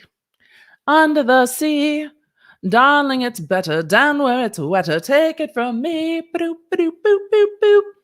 All right, up on the shore, they play all day. No, they don't. No. In the ocean, they play all day. Up on the shore, they don't. They work. They do. Let's get into it. Here's what happened last week. Did Ariel or Ursula, who voided the contract with regard to The Little Mermaid? Now, at the end, no one can sue over this contract because her dad, Ariel's dad, King Triton, did actually murder Ursula. So, or maybe it was self-defense. I have to watch again. And it ended up ending Ursula's life, and that voided the magical contract. But we talked about it on social media, and y'all had some great points. First point, most common point, is Ariel a minor? Now, I don't think we have enough information to know if Ariel's a minor. Here's how I evaluated the problem, and this is what the court of public opinion is about. The court of public opinion is about how do we address a problem, how do we analyze a problem, and how do we break it down. So here's how I break down in my head you're right. Eric did murder Ursula. Maybe next week we need to talk about whether it was murder or whether it was self-defense. Maybe we'll do that. So I lost my train of thought because I pulled up. This is why I pull up chat after I talk about topics, because I totally lose my train of thought. So I need to rewatch The Little Mermaid and talk about Eric. Did Ursula void the contract? Oh, is Ariel a minor? That's where I was. Is Ariel a minor? Here's how I address the problem. Her dad her dad seemed to let her get married at the end of the movie. She was still 16. So if she's still 16 and she's getting married, then either it's the age of majority there, or her dad is like signing over her rights to Eric in some like weird Courtney Stodden shit. So she's 16, but age of majority under the sea might be 16. Other Disney princesses are younger. And I think the big debut, like this is our sister's big debut, like, with all of the mermaids, and they're bringing out Ariel for her big debut. I think that's her coming out party. I think that is her released to society. I think that is her, like, she's an adult now. And Ariel says, I'm 16 years old. I'm not a child. So I think that the age of majority might be, Diva's like, no, she's a minor. She had permission to marry. I don't think she's a minor for the purposes of this contract. I am not spoiler alerting The Little Mermaid. When did that movie come out? How old is The Little Mermaid? Hold on. We did a court of public opinion on when you stop doing spoiler alerts. When did this original fairy tale come out? 1837. 1837 is when The Little Mermaid was first released. 1837. 1837 is when the original story was released. 1837. Which is why 16 might have been the age of majority, because it was 1837.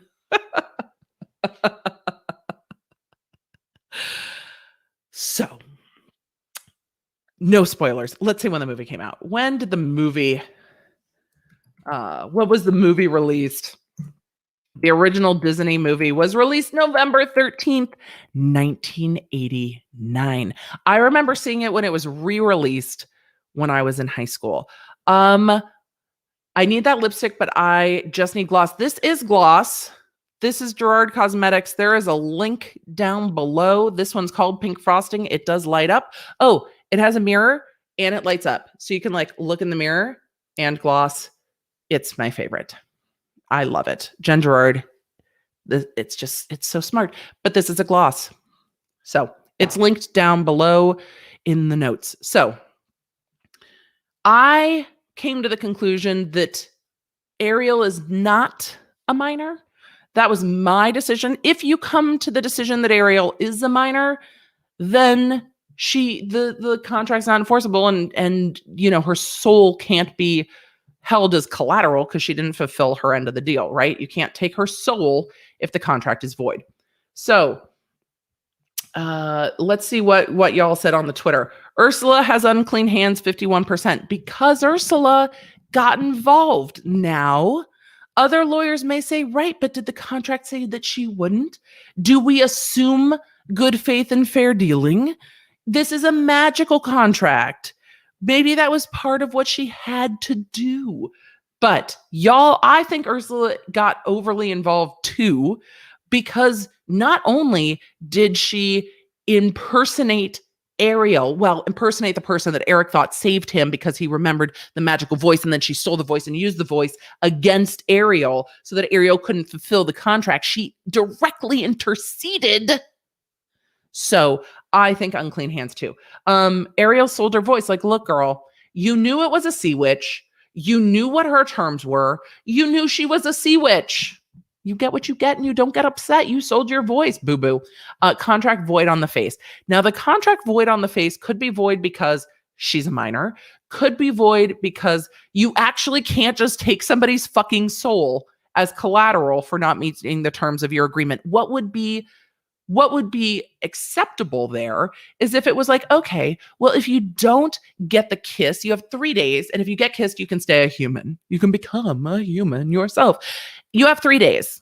And if this boy does not love you back, because falling in love in 3 days is totally normal and not like weird and Romeo and Juliet-y at all. It's totally fine. Totally fine. We all fall in love in 3 days. I mean, actually, when I was 16, probably.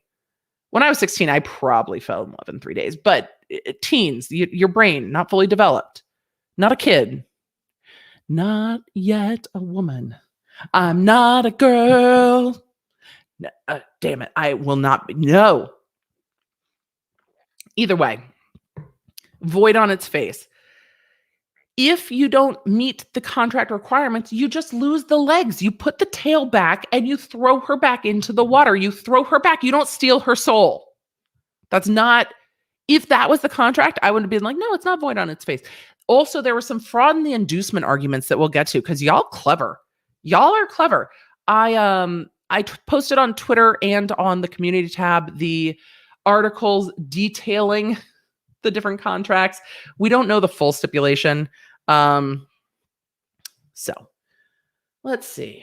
The contract stipulates only what Ursula said in the song, and she is guilty of breaking it by butting in. True. And that's true if the contract states only what's in the song. However, if there are clauses that we don't know all, then Ursula might be allowed to interfere. It's a very, very good point, Julia. It is a point well taken. We don't necessarily have all the terms. It's like trying to comment on Kanye West music contracts when you only have part of them. We try our best. Maria says, I'm Danish. It's a Danish fairy tale. Disney is wrong in almost everything equals I'm right. Okay, but is the contract void? I missed it. Contract void because Ariel was a minor. Okay, we addressed the minor situation if she is or if she is not. Love the questions and answers. Another thought is maybe it is an illegal contract, therefore void ad in initio, which again, void on its face.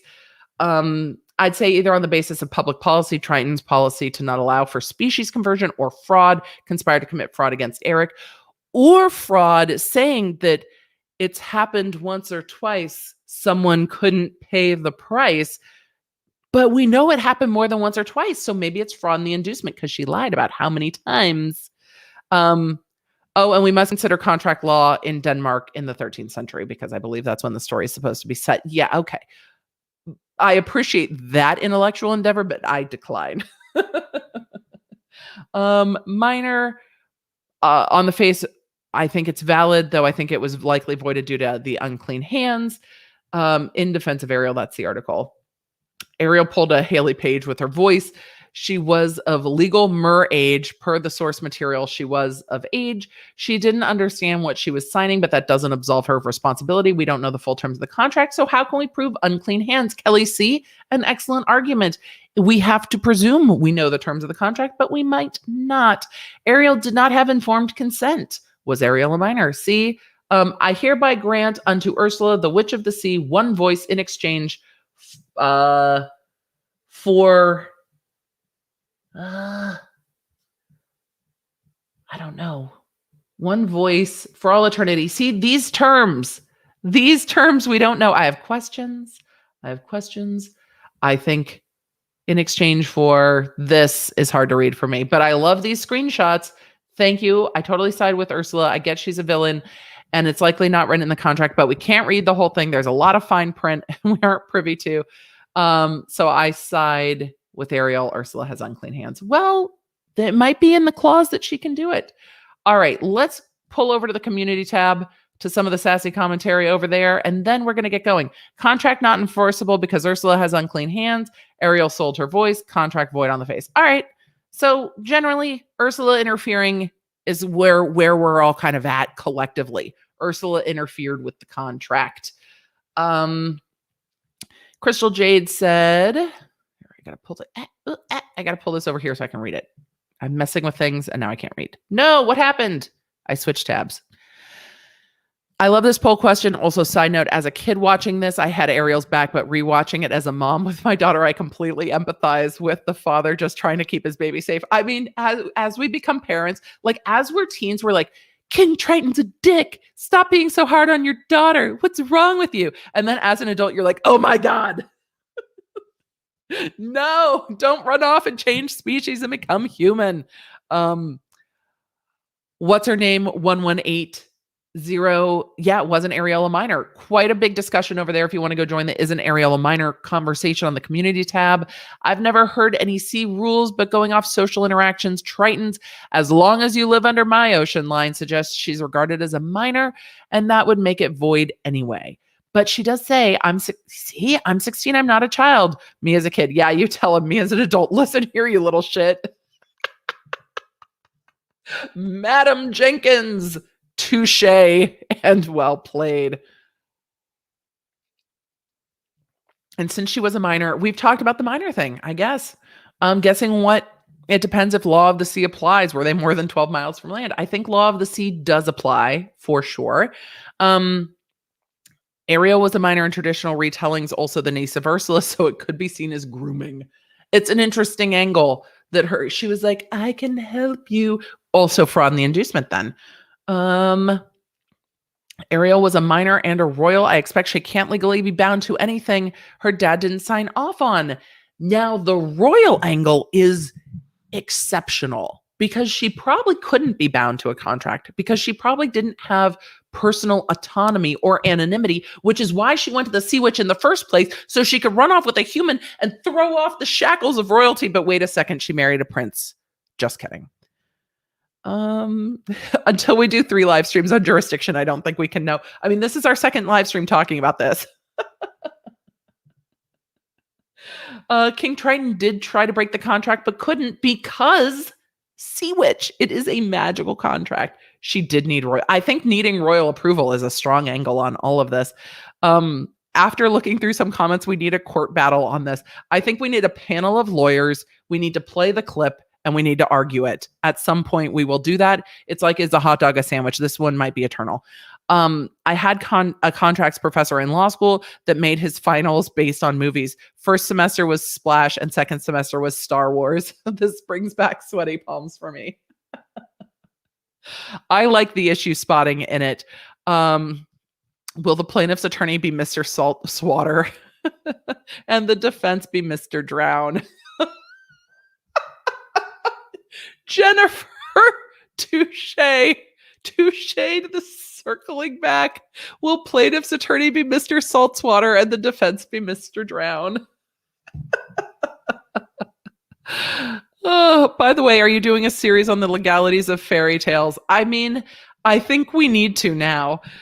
We need to do a breakdown. I might need to do a separate standalone video on evaluating this. Ariel was under 18, not 18. Ariel is the Haley Page of Disney.